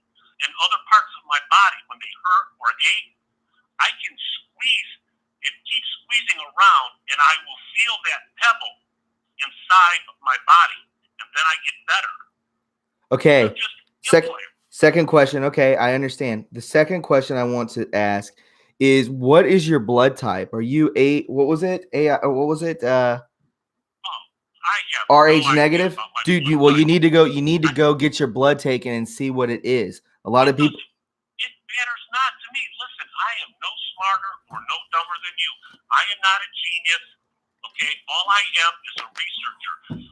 I understand, but there is, as a researcher, man, a lot of people know, you should know about RH negative blood and how. I do know all about RH negative. I know it's the rhesus monkey. Why you need to look? Well, you need to see what your blood check is, because if you are H negative, that really tells a lot about your story, man. Because you're supposed to be, you're kind of like picked in a way. I do know that. I do know that they changed. They came here and told me, and I was saying my prayers. And I asked God if God wanted me to stop or continue to send His angels. At that moment, I could hear every stair creaking up. My heart was beating. I thought it was the FBI, the government. And they came up, and they came, 3 of them came into my room, and they told me in clear, plain English that in 3 days there'll be federal agents following you everywhere. Can I ask you a question? If and I don't want you to get offended, may I ask you a question? Sure. Okay. Go right ahead. All right, this is all with respect. Have you ever been diagnosed with anything like schizophrenia or anything? Never. I can't You're even just remember you're just a dude. Vitamins. I have never I don't go to the hospital, I don't go to the doctors, I don't go anywhere. But I talk to other people out on the streets. And I tend to hover towards my friends that are on board. We are, they come over, we watch videos together. I don't think they're crazy. They don't think I'm crazy. I am a contactee, bro. I understand. I'm not bashing you, but you have to have people on here that are bashing you and people that agree. And listen, man. Listen. Let me talk. Okay. What I'm saying is that I know both sides of the story. I really do. And you come across people who say these things. Some people are legitimately they're not in good health. You sound like someone who knows what they're coherent. They understand what they're talking about. I've met people with schizophrenia. They're nuts. And by the way, you sound older, right? Yeah, I'm 57. You're 57 years old. You get diagnosed. Hold on, listen. If you're diagnosed, you're usually diagnosed with schizophrenia when you're in your late teens, early 20s. By that time, in your 50s, you would be pretty much depleted. Your brain is dying when you have schizophrenia. So anybody out there who thinks this guy's nuts, he's not nuts. I don't think he's nuts. So, continue on, man. I'll give you another minute. It's a very interesting call. Okay. But my friend, he said to me, Martin, I used to think you were crazy. And I said, really, what would change? And he said, one day, I got a knock on my door. And there were these 2 guys. And they said, is your name Bo? And he said, yeah. He said, do you know a guy by the name of Martin Feliciano? He said, oh, yeah, Feliciano. I know him. I've known him for 30 years. Why? He said, they both reached in their back pocket. They pulled out their wallet and opened it up and said, we're with the FBI, and we're investigating Martin Feliciano. Now, not a crime, mind you. They're investigating me. Right. Okay? And he said, at that moment, I knew that the story you told me was true. What will it take for your viewers, your subscribers to understand this? They have no idea. They have not spent the time.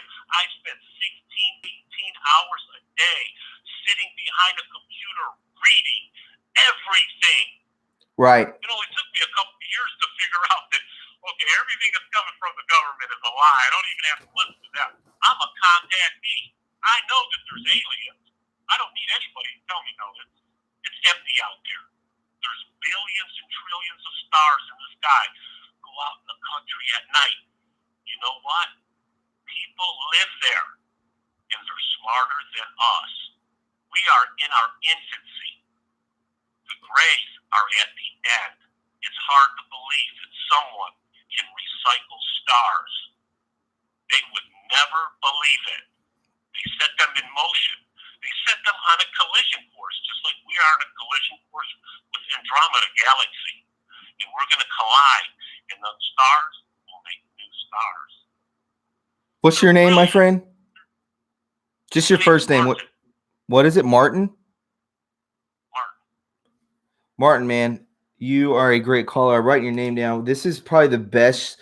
If I was on the outside looking in and I was listening to this entire show, I'd be like, this is one of the greatest call-in shows I've ever heard. We've gone literally from the spectrum of politics to time travel to aliens to everything. This whole chat tonight. I don't care what anybody says. I don't care if you bash. I don't care if you like it or dislike it. I don't care if you're a Christian or atheist or whatever. This is an open forum, and this is probably one of the best shows I've ever heard. It's not me. It's the callers, because it's an open forum. That's the beauty of it, everybody. That's why it matters. Martin, my friend, I'm gonna take the next caller. Dude, you're a very brave person to come on and talk about this stuff, and I appreciate it, dude. I hope you follow me on my podcast, because I do touch on these things from time to time, and I'm very open-minded, and I agree with you on a high percentage of what you're saying. My pleasure. Take care, my friend. Be safe out there.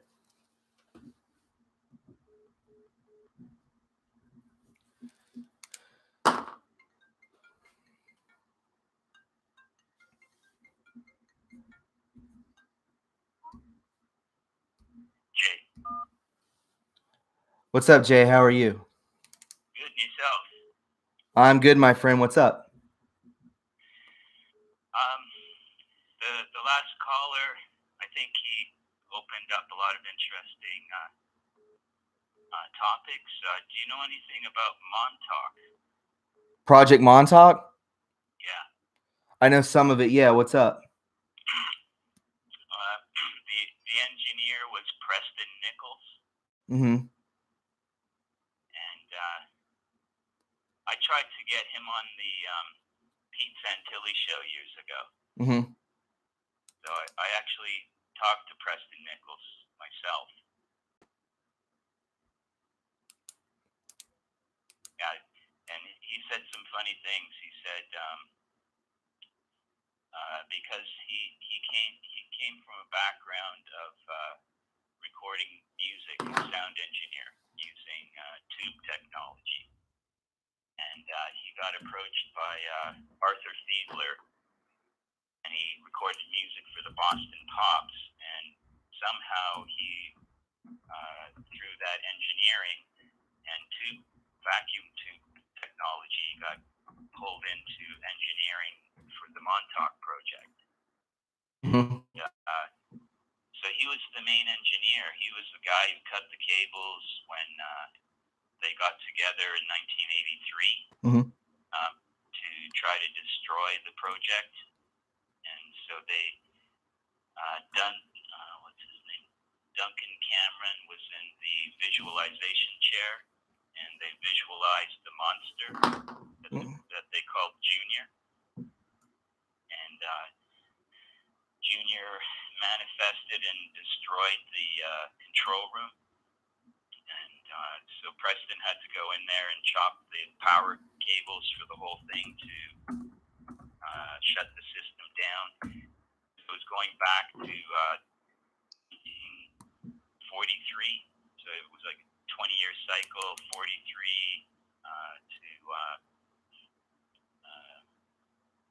to 63, and then 83. So the Philadelphia experiment back then was time traveling into the future, like a wave effect, a ripple effect. So they knew when it was going to reappear, and they wanted to cease it. They wanted to stop it. And so I think I still might have Preston's phone number. Why don't you get him on your show? I mean, yeah, I'm actually looking at 3 different interviews right now. He lives in Cairo, New York. Mm-hmm. That's where Preston Nichols lives. I don't know if he's still alive because he's gotten kind of old these days. But he said when the Dracos were in charge of that, and the head Draco, like the Greys, would come in, and they urinate through their skin, so they were always smelly, and so they'd be leaning over the desk, and he was trying to do his work, and he knocked them away to try to. And every once in a while, or one time, it got so bad with the smell, he took one of these Greys and threw him in the shower, and then he tried to get the urine smell off. Mm-hmm. One time he had a can of Lysol and he sprayed the gray, and the gray got drunk on the Lysol. And so the Draco, he was doing some soldering and like welding. There's something in Drano that you can use for welding. He had some Drano mixed up in some water, and the Draco came into the room and drank the Drano and really liked it. So my advice for your listeners tonight is always have Drano and Lysol on hand. So, just in case the Grays show up, they really like the Lysol, and the Dracos show up, they like Drano. Well, there you go. Martin Felicio, I believe that's his name. That was the last caller. Agrees with you. But Jay, let me let you go, my friend. I have to. Hold on a second. Let me just. The joke of the day is: did you catch the song that the military played when they took George Bush's coffin to? I saw you send me something about that. I didn't get to listen to the song though. Is it? Are they making fun of it in a way? Well. Or is it ironic? The song they played was "God Save Our Noble Queen, la la la." Oh. God save our King George, da da da da da da da da da da da, to reign over us. Yes. They played "God Save the King."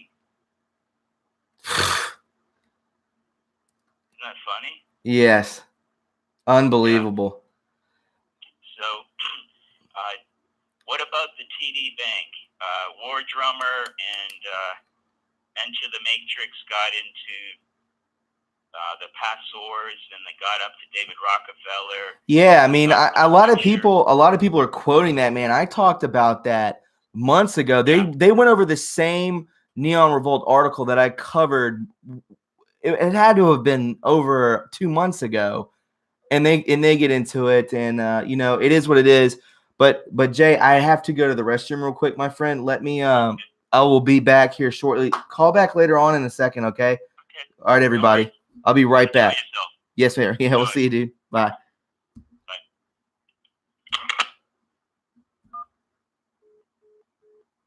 Guys, I will be right back. We'll take but a sec.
What's up? What's up? What's up? Only 116 people in here? Only like 400 in here, man. Tonight was great. Very good podcast. I feel great, guys. I could do this for another 4 hours. What if I got crazy and did that, huh?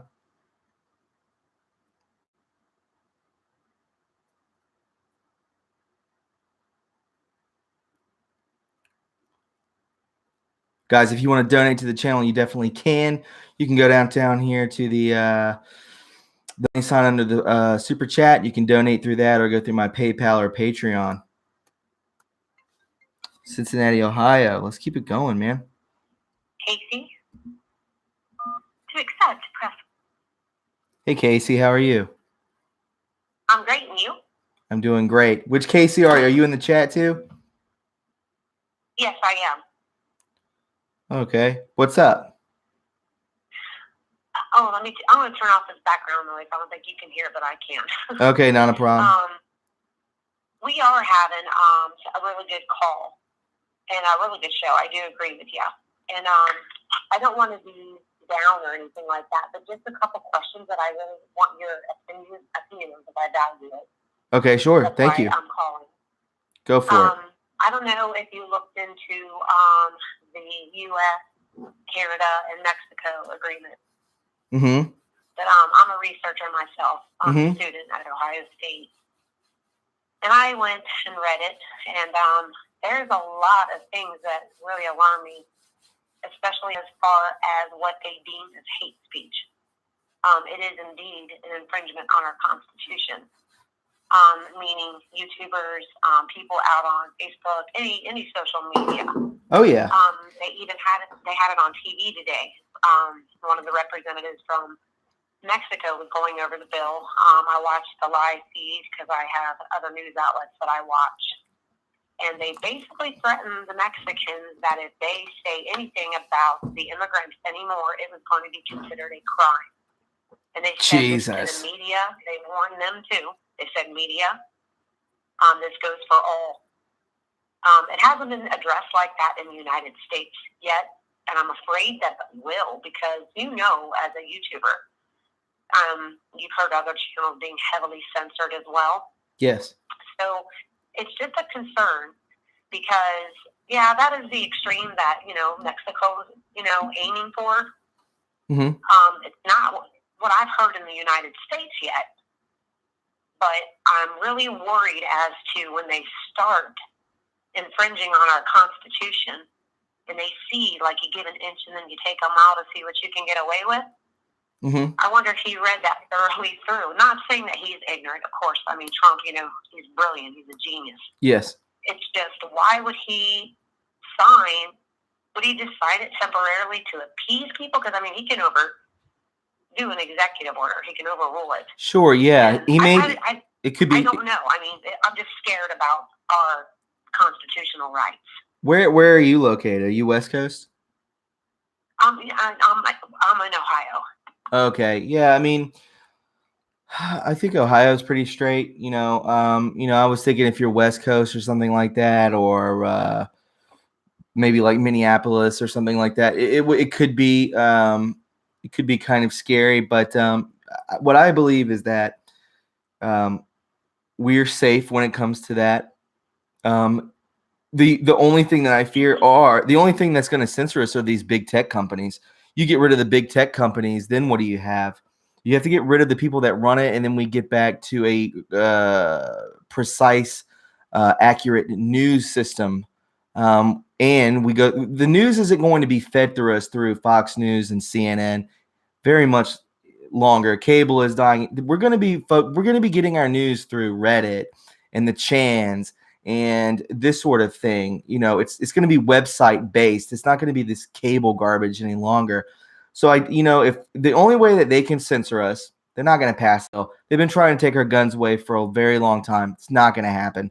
They're not going to take away our First Amendment. They can try, but it won't happen. The only thing that could take our amendment, our First Amendment away is definitely the big tech companies. That's my opinion. I pray to God you're right. Yes, ma'am. I try and be positive on this sort of thing. Another thing that concerns me is, of course, what everyone is all the rap about is what I witnessed in myself studying law. We all know that Comey was not under oath today. Correct. He pleaded the fifth anyway. The number one reason why I voted for Donald Trump was because I want to end trafficking. It's a passion of mine. Good for you. Like you wouldn't believe. I want to see it ended. It's really heavy out here in Ohio. Mm-hmm. And I'm going through some affidavits from indictments out here in Ohio. I'm a paralegal with a very good firm. And it was TJ Engineering. You guys can look it up even online. There's underground tunnels all through Ohio with TJ Engineering. You can look it up on Google or anything. The tunnels are really bad. So if Trump does not deliver on this, because that's why I voted for him, I know a lot of other people that voted for him for this very same reason. Also, the Luciferian stuff. I can't even believe the way that they did George Bush's funeral, to be honest with you, because you're meant, when you serve this country and you're honorable, yeah, you get a very honorable funeral. But what I witnessed at that funeral disgusted me. Right, but who's running the everything that funeral? George Bush is about. Trump isn't running the funeral. Oh, I know. Right. I know. I know what you're saying. You know, it pisses a lot of people off. You know. See, thank you. That's a good way of looking at it. Yes, thank you. God bless you. Yeah, You're right. He's not running it, right? Right. So, I mean, you know, he has to go there because there's optics, there's illusions. He has to show up at these things. He didn't show up to McCain's. McCain wasn't a president. He was a traitor and a weapons dealer to ISIS. You know, it wasn't as big of a deal. But what I'm saying is, you're right. He didn't run the funeral. He had to be there just because. That's like saying, you know, you don't want to go to your grandfather's 99th birthday because he was a jerk to you. But your moral side, you have to be there. You have to be there because of optics. People will be like, well, Thomas didn't go to his grandfather's birthday. Well, I guess he's an asshole. But no, you just have to go so that doesn't happen, right? You get it? Yeah. Be positive. You sound down. Well, I don't know how optimistic people are because I do know that, and I've been outcasted with my family just recently, been brought back in because of the acceptance of the things that I get in my, it's not really dreams. It's kind of like when I go in between I'm just going to fall asleep, and then if something comes to me, whether it be in numbers or an actual thing that's said to me, and I look and I do my research, and I get talked to. Not crazy, really not. I'm just very in tune with Jesus. And I wrote notes down, so many. I've read on your show a few of them. But there's one that's really concerning me because I do know that you have a lot of Trump supporters on your channel. Yes. The direction that I was given and the things that I was shown literally had me shaking at the edge of my sleep. I rose out of bed. And if you care to hear something, I'd love to read it because it is something that I was shown. And I just hope that you can accept, because it literally made my family pause because of what's happening with everything today. If it's not too long, yeah, we can hear it. Okay. God's grief, he carries a heavy burden. He weeps. The earth has become full of sin. Therefore, darkness will overtake her. She has given herself over to darkness. The darkness is now rising, covering the earth, a thick darkness, like a veil, a demonic darkness to Satan himself. God will shake heavens and the earth. Turbulence will come. Turbulence in the Pacific Ocean. Call to his people before darkness takes them away. Don't be swallowed up in the darkness. Turn to God. Judgments are coming. The sins are a stench that he can no longer bear. Would not your leaders stand up and bring a reform that honors God?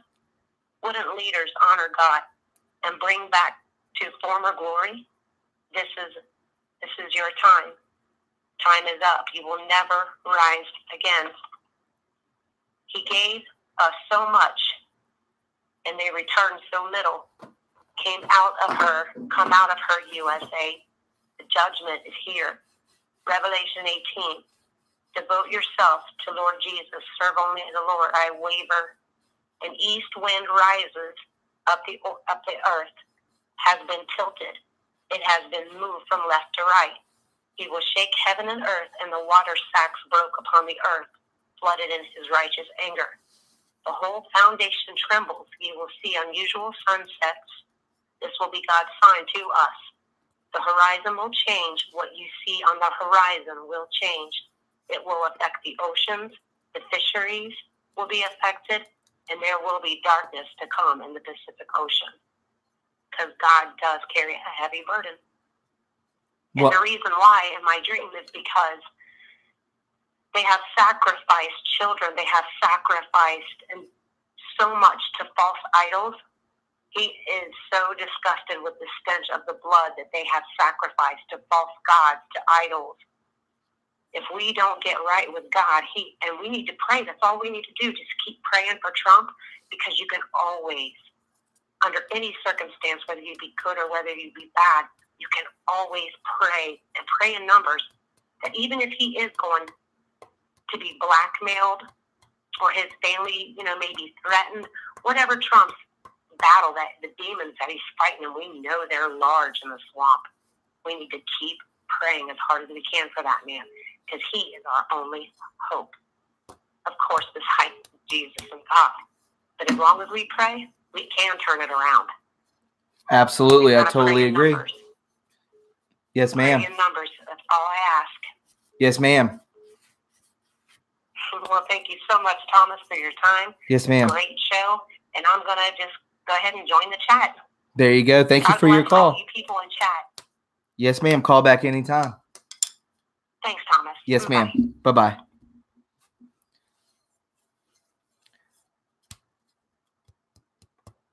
What is up? What is up? Might be doing an interview with Praying Medic. What do you think about that?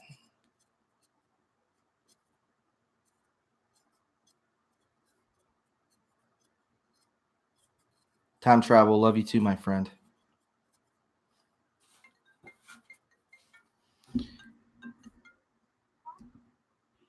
Ron. To accept, press 1. Ron, is that your name? Huh? What's your name, Ron? Hello? No, Rob. Hey, Rob. What's up, my friend? How you doing, buddy? I'm good, dude. I'm having a great stream. Have you been listening? Yeah, I have. I actually just got in not too long ago. But Oh, it's okay. I usually I watch a lot of your videos. Well, if you missed most of the, I finally got a hold of someone. I started checking them. I started checking you out. I want to say in the early part of this year. I really liked your content, and thanks, man. Seeing your subscribers going up and up, and yes, been checking you out ever since. I'm working hard, man. I'm trying to stay away from what everybody else is posting, and I try to be grassroots. I definitely have been. I'm gonna read you guys something here in a minute. So when after your call, I wanted to read something that I was contacted by, and I want to get everyone's take on it. But Rob, what's your question or comment, my friend? Thank you for the support. Actually, I guess I had more of a comment, and it's really, I don't have nothing against you. I wanted to comment on there was one of your videos I had watched. I think you were kind of critical of Jerome Corsi, and I believe maybe Alex Jones. Yes. And the thing is with me, I know, like we're all like on we're all within this movement, and obviously there's different factions and stuff like that. Mm-hmm. People have certain beliefs, and then other people have different ones, but we all, in general, believe in the same thing. In general, yes. We just have a few differences amongst each other. Mm-hmm. But what I was kind of concerned. Well, I don't know if I should say concerned or. It was just when I heard you were critical of them. Because when I came in this thing, I didn't believe in government at all.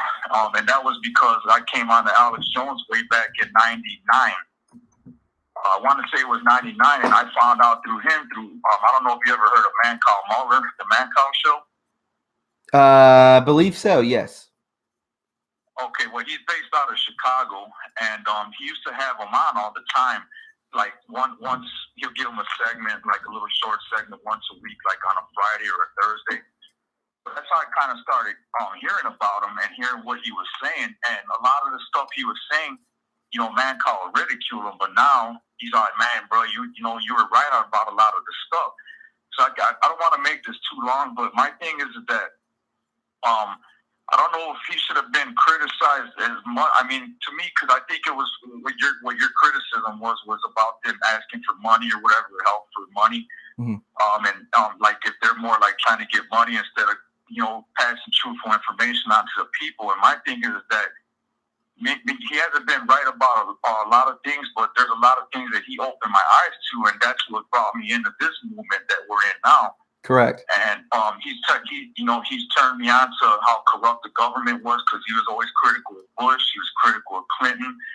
The 9/11 stuff, and I could go on and on. The GMOs, the spray in the air, the chemicals in the air. Mm-hmm. The water, the fluoride in the water, and I could go on and on. And my thing is that I think that we should kind of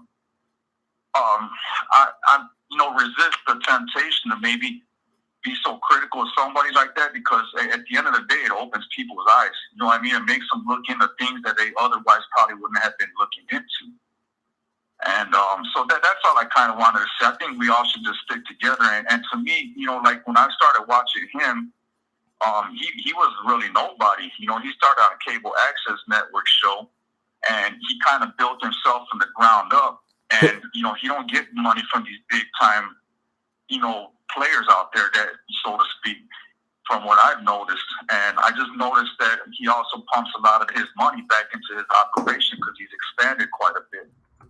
So, I don't think he's out. I mean, I'm sure he's making a good amount of money. Don't get me wrong, but to me, I think it's kind of well deserved. I mean, he's opened a lot of eyes, and not just in this country, but worldwide.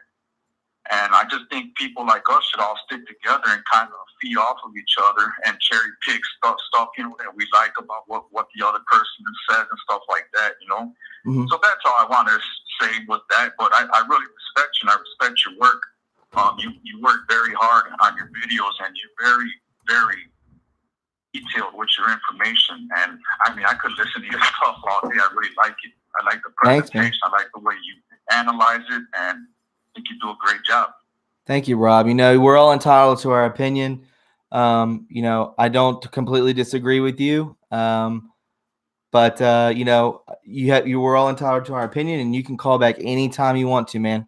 If something makes you happy, call in. If something pisses you off, you can call in too. I appreciate you taking my call. I didn't think I was going to get through. So, you're good, man. First time I've actually called into something like this. Yeah, man. Good. And I've actually gotten through, so it's real nice to get through and be able to talk to you personally like this. It's real cool. Well, real cool. I just walked in the door literally like maybe 20 minutes ago, and I popped your thing. I seen the live stream. Good. I can't believe it. I actually got a notification that you do a live stream. There you go, my man. YouTube didn't suppress that. I agree, man. If you don't get notifications, you can also unsubscribe and then subscribe again and click the blue bell, and most of the time that'll help out. Oh, okay. I didn't know that. Well, it's good to know. I'll make sure I do that if I start noticing I'm not getting what you call it, notifications. But you know what? One real quick question before I get off. Yes. Do you ever like interview? Are you planning on doing any interviews like with people in the future? Yes, I may be doing one with Praying Medic here pretty soon. Oh, okay, great. That'd be great. I was wondering if maybe you might, I don't know if you're in contact with Liz Crokin. I really like what she has to say, and I think she touches on a lot of this, this pedophilia and stuff that's going on with the elites. Yes. And it's been going on for a long time, and I think she's really spot on with a lot of the stuff. It's obvious. I mean, she's gotten banned from Twitter, Facebook, and everywhere else, and I think she's like on her third Twitter account, her fourth Twitter account. It's hard to get in touch with these people. I was wondering if you might think about interviewing her. Yeah, it's. I would love to interview Liz Crokin. I'm a big fan of Liz Crokin. But it's hard to get in touch with these people. The best way to do it is for people to band together, and then everyone message her and say, "Listen, why don't you point your eyes over here at True Reporting on Twitter?" People see my Twitter following. That's why I always say I need to. Everyone follow me on Twitter, because I have 46,000 subscribers on YouTube, but I only have around 3,000 on Twitter. So. They see my name and they're like, yeah, this guy has only 3,000 subscribers on Twitter.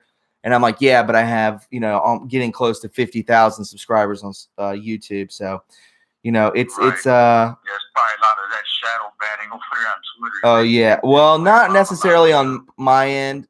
I think I'm too small to get shadow banned there, but I definitely get shadow banned on YouTube. But Rob, my friend, I appreciate you calling in. Great questions.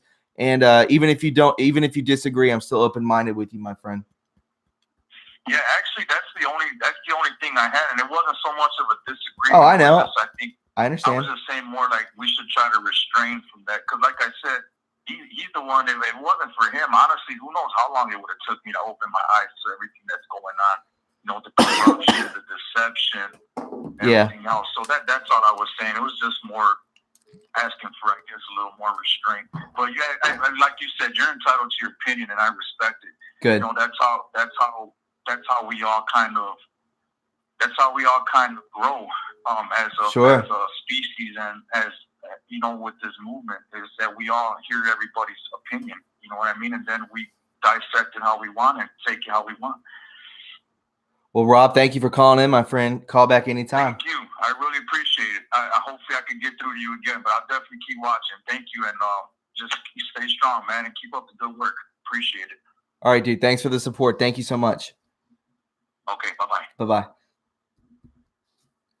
Good guy. You don't agree with me? Call in. You know, I don't totally agree with him. I believe, Alex Jones started off. He could have started off like me or any of these YouTubers. You know, he started off before the game, and he probably got bought out. That's my opinion. I'm sticking to it. So, yeah, Brian, we're still on. We've been going for 2 hours. You want to hit the like button for me? What else we got here? Okay, I can't try on the phone tonight, but it's a good show. I'll try again sometimes. Yeah, definitely. Remember when we had Neon Revolt come on? Wasn't that crazy?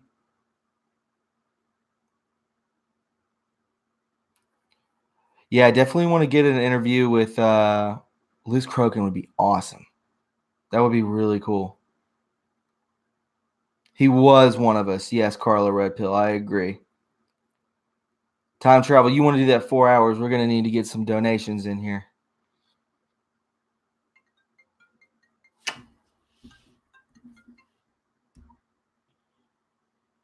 Justin True. To accept, press 1. To send a voicemail, press 2. To accept, press 1. To send a voice call from Jay. To accept, press. That was a mess up. My fault, friends. I had 2 people call at the exact same time. Yeah, there's only 111 in here, but does that even matter? Yeah, if we can get to 275 thumbs up, that would be cool. I've met Tracy Beans, Kate Martin. I've met her.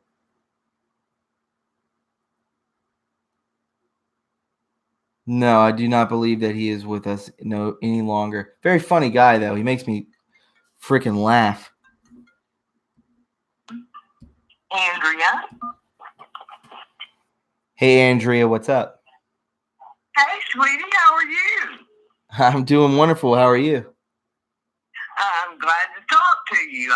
I missed you at the Thanksgiving holidays, and then when you got back on air, you did a couple of live stream, and I tried to call both time, and I wasn't lucky enough to get a hold of you. Well, you're lucky. Are you there? Go ahead. I was just gonna say, yeah, you're lucky. You're lucky. You're lucky tonight. So what's up? It's good to hear from you. Yeah, my luck's run out. I just wanted to call and say hi to you and let you know that you're doing a fantastic job. Keep up the good work. Also, I know you probably get some emails from me, and the reason I do it that way, to be honest, I don't do the Facebook and that other stuff. I just do emails for personal reasons. I hear all this stuff, how they're trying to get your business nowadays, Mm-hmm.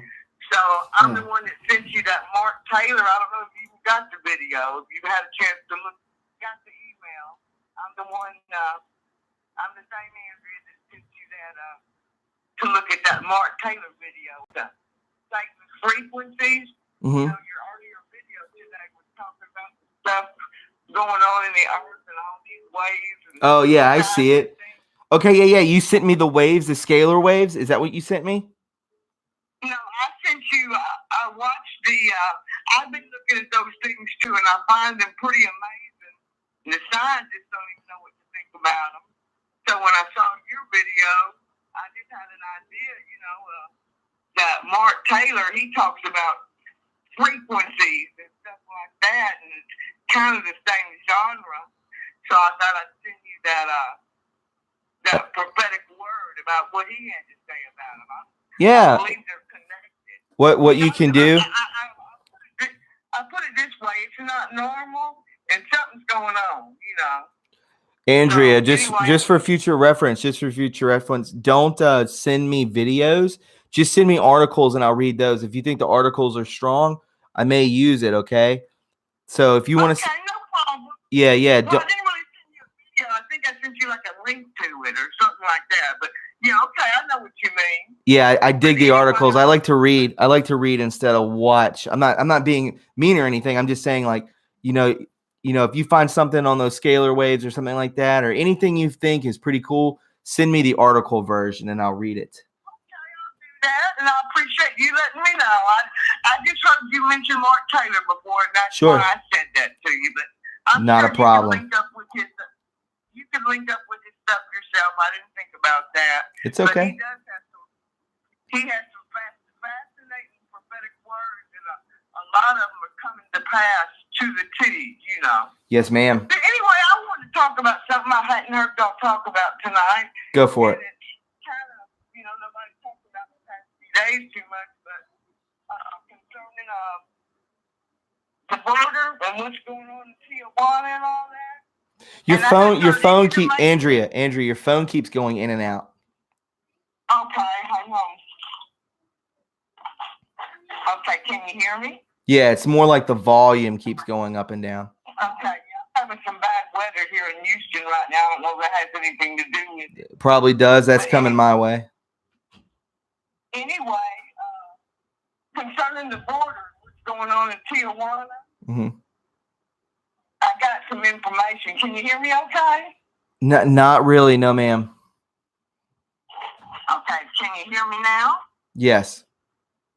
Okay. Concerning what's going on with the border in Tijuana? Yes, go ahead. I have a neighbor who happens to be an immigrant, but she did it legally. Good for her. And she has some connections, and she has a attorney friend in Honduras that said right before all this migration started, or what's going on now, guess who showed up down there in Honduras? Who? Under the guise of coffee, killing coffee, or something to do with that. Bill Clinton himself. Oh, yuck. And I hadn't heard anybody say that, and I'm just thinking, he's going down.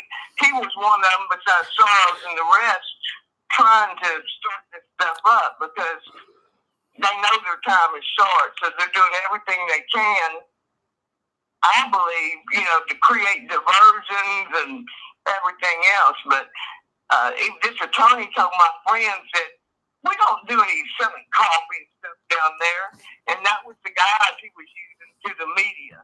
The media down in Honduras, that he was having a talk with the powers that be about coffee. And I just found that very odd. But anyway, again, I'm glad to hear you speak that you're back on. And I'm sorry you're having a hard time hearing me. It's okay. And I'm going to go ahead and let you go so you can talk to other people, okay? Yes, ma'am. Andrea, send me some articles. I'll definitely read them, okay? No problem. You have a blessed evening. You too, my ma'am. We'll see you later. Bye-bye. Bye-bye. So, guys, I wanted to read something to you. How many people we got in the chat right now? Was it 100 or we gotten lower than that? 101. Okay. I couldn't understand who she said. Yeah. She was talking about stuff going down on the border. Thank you, Sherry Barr.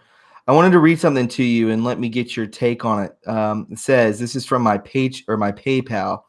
This is a note from the Republic Network. Hello, Thomas. My name is blah, blah, blah with blah, blah, blah. It's obviously a website. I've been following your channel for a while, and I think you have a great career ahead of you. I admire your work ethic and show purpose and would like to help you take your program to the next level. I manage a lot of journalists, podcasts, and news programs on YouTube. I feel like your show would be a nice fit. Please take this donation. It was a very generous donation, a serious gesture in wanting to work with you. I'm sorry we had to contact you this way, but we couldn't find an email for you. Please contact me on my cell. Thanks, and God bless. Talk soon. Sent by Republic Network. Does anyone know what Republic Network is?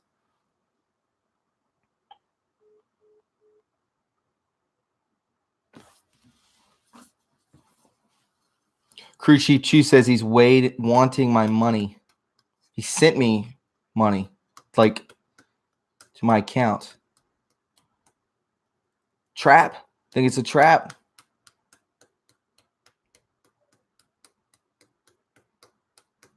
Sounds like somebody, who would like help with, I don't know, help with like advertising or something like that, trying to get my name out there. But strange nonetheless. Very strange.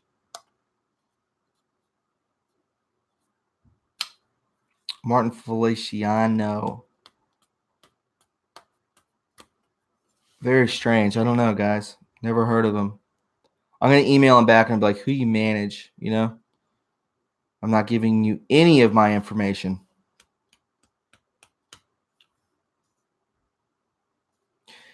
Yeah, they might want my money, but they can't get my money. They sent me money. Send the money back. It's to my PayPal.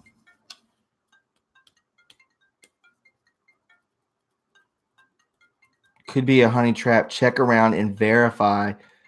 No, if you cash the check, it's not a check. It was a donation to my PayPal. There's no check or anything like that. It's just direct deposit. It's weird. Return the money. This is weird. You think it's weird? Who knows? Pepper ball repellent is brilliant crowd dispersion at the border. I don't know, S. Oak. Hold the check for a few days and pray about it. Might do that, Terry. Oh, absolutely, Carla. I would never sign anything. No verbal agreements.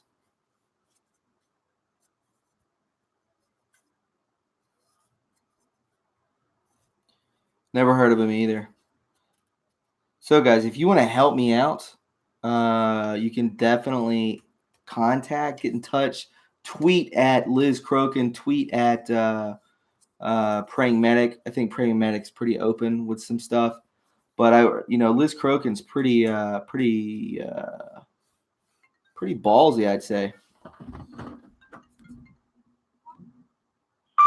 Justin? To accept, press 1. Hello, Justin. Hey, what's going on, brother? I'm glad I got through. What's up, dude? How are you? Great, man. How you doing today? I'm doing better, man.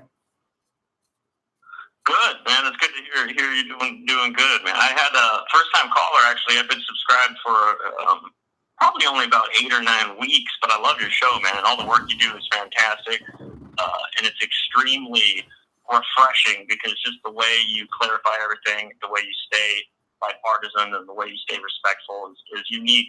Thanks, man. Thousands of YouTubers. That's what I'm going for, dude. That's what I'm going for. So I'm glad you're taking notice. Respect and that open-mindedness is just unique, brother. Yeah, thank you, my friend. Very kind. That means a lot to me, man. No, absolutely. Actually, I do have information I want to tell you about.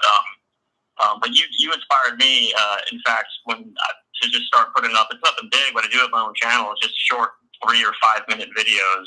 Yeah. For prepping and for scripture, actually. But it's all thanks to you for sure, man.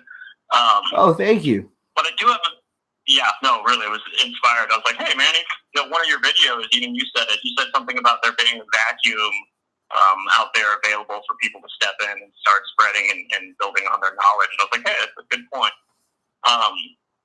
But I did want to talk to you real quickly, if you wouldn't mind. I'm not sure if this is too hot of a subject or whatnot, about Vice Admiral Sterney and about naval movement that's been going on Pan-Pacific, Atlantic, and in Crimea and Gibraltar, if I may. Go for it, man. I do not know about this. I'll stay away from hot words. I know that there's certain phrases and key words that I will not use for algorithm purposes. Yeah. But it is based on an FF. I'm assuming everybody knows that an FF is the Yes. point. Yes. Okay, cool. So Scott Stirney, in my opinion, and also based on active intelligence, was not a suicide by any means. It was actually a silent side, if you will. He was silenced because he was the highest ranking member of the Fifth Fleet in the Gulf. So he was the highest ranking member of the Fifth Fleet. He was approached by Israeli intelligence forces and the Office of Navy Intelligence as well when he was a Marine. Mm-hmm. And what they had proposed was and this is, again, my opinion, but also based on active intelligence. He was proposed to have a FF and his Fifth Fleet in the Gulf be a target for an inside job, pinning the blame on Iran and also, of course, its allies being Russia, the Ruskies. And it kind of is based off from there. If you look at the naval movement right now across the board for everybody, you have right now, and the newest thing is the Gibraltar incident that's happening right now with England and Spain. Then you have the Ukrainian vessels. Obviously, we had Russia ram the Ukrainian vessels and then also take prisoners. And now we have NATO ships going into the Crimean Sea as well. The Pacific Fleet out here, I'm calling from Maui, and then out here in Pearl Harbor, we have already deployed a large fleet headed towards the contested islands in the Southeast Pacific, as well as in the LSE.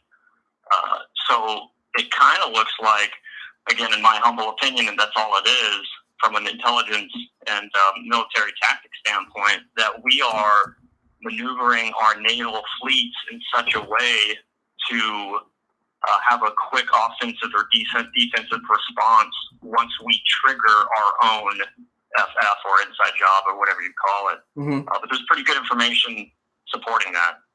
Do you need to send it to my email, man? I would like to look into this more. I definitely can. I have satellite photos and I have documents supporting it. These are all official Freedom of Information Act documents. Nothing illegal to have at all. But also satellite images of the recent S-400, S-300, and even S-500 ballistic defense systems set up from Russia, and they're illegally smuggling it into Iran and also straight to Hezbollah. Hezbollah right now is using Russian weapons, and there's evidence of it everywhere. It's amazing. Syria is not only a proxy war for us, but they have not our guys, the Ruskies and their allies have huge surface to surface and surface defense equipment being set up all throughout Syria for a huge attack. Also supporting Iran to attack Israel. So it's pretty big, man, having these. And then also on the the Ukrainian border, you're having the largest militarized border of the world now is slowly becoming the Ukrainian-Russian border, because that will be a front if anything does happen. They're putting S-300s and 400s up on the Ukrainian border, which is not needed for any defense against the Ukraine, but it will be once we show up, because our fleets are on our way there. They'll probably be there in a week or two, and the NATO is coming right behind them, which is unheard of. Mm. So do you foresee war? Oh, yeah, I don't like, absolutely. In my opinion, and I could just be a crazy man looking at data and just digesting it improperly, but I was in the Air Force, and I was in the Intelligence Committee for a little bit, and I do see that. I see the exact same moves that we did, if you're familiar with the Gulf of Tonkin. Yes. So what we did there is we had naval fleets set up all throughout Southeast Asia, basically surrounding Vietnam, Laos, and Cambodia. And then we had the Gulf of Tonkin incident. And it explains why we were in Vietnam the next day. And the same thing goes for the Gulf for Desert Shield. And the same thing goes for the Gulf with Iraq and Iran. We're there the next day. It takes a long time to mobilize these giant naval fleets. And what we do, if you look at every major conflict that the U.S. has been involved in, the hardest material to transport and move in a time of war is your naval fleets, because they're so large and so cumbersome and so open to attacks and hard to move around once you have laws of war going instead of national borders and lines protecting you. So in my opinion, we're moving our Pacific fleet westward towards the southeast Pacific challenged islands. We're also moving our Atlantic Eastern submarines into a place up northeast. We have our X-band radio here, which is a 30-story, believe it or not, radar that's submersible, and it goes between us and basically China and comes back halfway between us and China. And then we have our X-band radio up in the northwest as well, going up to Anchorage, Alaska, of course, protecting us from the Ruskies. And then we have the Crimean Sea. We are being deployed to the Crimean Sea. Our naval is also being deployed more so now to the Gulf. Now we're going to be supporting Gibraltar, so we're going to be down in Spanish territory in Africa. It's becoming, I'm not saying that we're planning for war, but in my opinion, I think that we are having a preemptive defensive stance going on that we never see ever, unless it was shortly before full-scale war. So it's interesting to look at because the pattern definitely supports an immediate attack of some sort, whether it's a FF or a legitimate attack. Well, a lot of people are saying that this is the war with the commies, not necessarily with Russia and Ukraine. Russia isn't the enemy, people are saying, correct? Right. Well, it depends. It actually all falls on your opinion. I mean, a lot of people would say that we are the enemy. If you believe, in shadow governments and what government's actually running our world, and if you believe in the Russians and the commies or the Jesuits, if you want to get into further, subgroups, it starts to blur the lines. I just like to look at the facts, and right now the facts are we're having militarized borders that we've only seen shortly before a time of full-scale war, regardless of who the enemy is or who you believe the enemy is. The fact is that we don't see this kind of troop movement unless there is a full-blown war. I have been deployed, and I know that the enemy is basically whoever's shooting at you at the time. We're throwing bombs at you. So your enemy can change overnight. That's for sure. But I do believe that there's a large group out there, and in my personal opinion, it is us trying to start war.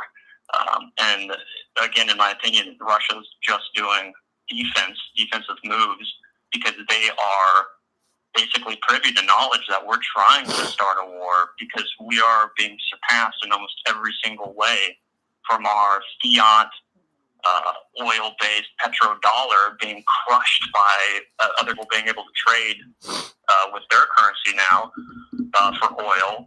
So I think that we're trying to start another war, because that'll give us the opportunity to build ourselves back up while trying to destroy everybody else, and then implementing a new currency, which we again did after World War II. So the military moves, and kind of trying to take my own opinion out of it and just look at it as a commanding officer and a field officer, it's pretty hair-raising when you look at the amount of equipment being moved around right now. It is unprecedented, completely unprecedented. You can get on and do your own satellite imagery searches, or even get on Google Earth and start refreshing, and you'll see some weird things moving around out there as far as satellite imagery goes, and some of this hardware that's being pushed around, and weird hardware showing up in other people's countries. So it's definitely strange. There's definitely some reason to do this. Movement on this scale costs a lot of money. Yeah, it does. And there's no reason to have it in certain areas. Like Gibraltar, or why are we sending a second and third fleet into the Gulf, and why are we going up into the Ukrainian Sea when there's also a NATO fleet going up? Yeah, people are asking, are you a George Webb fan? Does that make any sense to you? Yeah, that does make sense to me. No, I'm not a big George Webb fan. Okay. Not at all. But yeah, most of this is just through military channels and people being concerned and having, having your job being. I mean, I was signed up for 4 years and I got out, but a lot of people are over it, dude.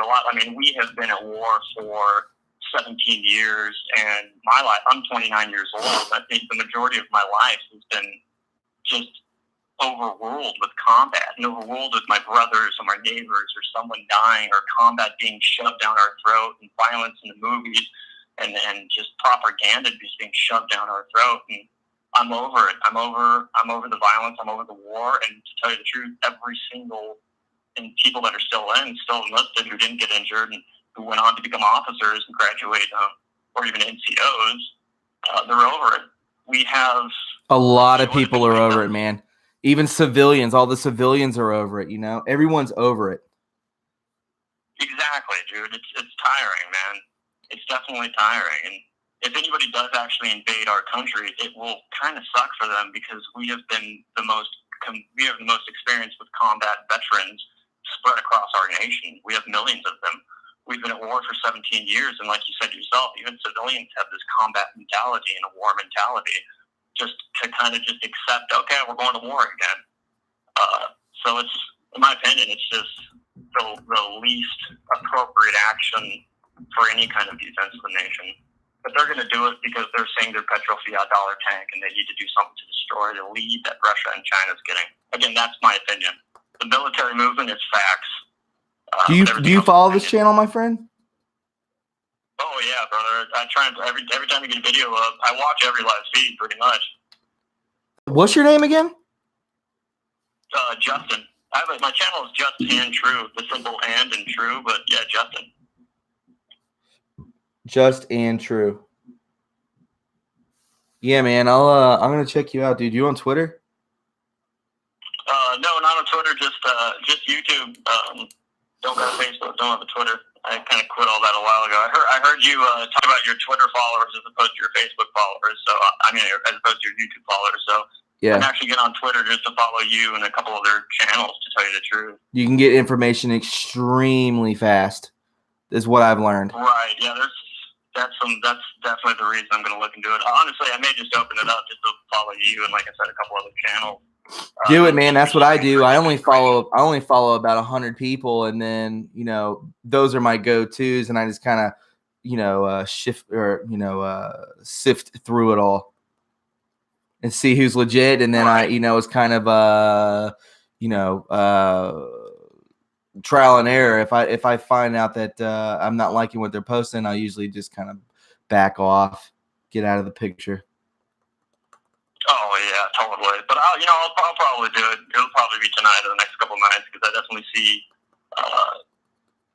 something around the corner. All other topics and possibilities of SHTF and all other kind of cataclysmic events aside, this is something that we should all be very worried about. And everything else, in my opinion, again, should take a second precedent to the largest nations in the world mobilizing their military. It seems like there's a lot of distractions right now with earthquakes and tsunamis and caravans, and no matter how you feel, again, your personal opinion about those situations and about those events, it all just seems like a distraction. I'm not saying it is a distraction, but it is a large distraction, whether it's on purpose or not. And there's being almost no coverage to the largest military movements since World War II. Well, my friend, we hit our marker of 275 thumbs ups. We've been on the air for 2.5 hours. And, dude, I appreciate your service. I appreciate the great info. I am going to check out your channel. Follow me on Twitter, dude. You have great information. And what if you're able to call in again tomorrow, I usually do this. I try to do this as much as I can. I took about 5 days off, but we're going to go strong from here on out, guys. So, I appreciate you calling in, dude. I really mean that. No, absolutely. I appreciate all your work. Again, I'll let you go. It's been an awesome stream, long live stream, so I appreciate it. But thanks again, buddy. I'll definitely try and call as often as I can. Mahalo, brother. All right, Justin. Thank you, my friend. Peace. Bye. And guys, that is it for the live stream. I hope you all enjoyed it. If you want to go ahead and throw a donation real quick, you can. You can go through my PayPal, through my Patreon. The descriptions are all up in this chat somewhere. Or you can go to the super chat down below. Crew Chief 2, thank you for sticking with me the whole time. Slim Frank, thank you for staying around. Terry on the beach, thank you so much. And I think Colin was here for a little bit. Patriots fight, thank you.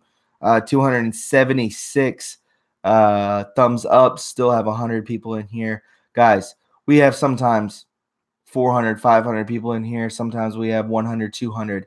But I say tonight, share this stream with your friends. Share this channel with your friends. Tonight's channel. I mean, if I was on the other end, if I was listening to this, I'd be like, holy hell, this is a really awesome thing. Going to try and get Pragmatic. I'm going to try and get Liz Crokin. I know people are out there, people close to this who are other channels are trying to do this just right here, this call-in show. They're asking me how I do it. Not many. No, I don't know of anybody who does it. I know Informative Info, which is a smaller channel. He does it. But I think we make the best of it. A very, very good channel. A very, very good live stream. Expect more podcasts tomorrow. Bad weather out there, guys. A lot of snow coming up the East Coast. A lot of rain in the South. So be careful out there driving, doing your Christmas shopping, and hanging out with friends and family. Guys, I appreciate all the support, all the big donations. Fat Cat NWO, Sacrifice All. There was a couple other ones in there. It doesn't go unnoticed, guys. It really doesn't. Email me information if you get cool information out there. I always love it. Great topics tonight from everybody. Guys, I will talk to you soon. Be kind and love one another, and expect another call-in show tomorrow. I hope it goes just as well as this one. I'll see you guys later. Bye-bye.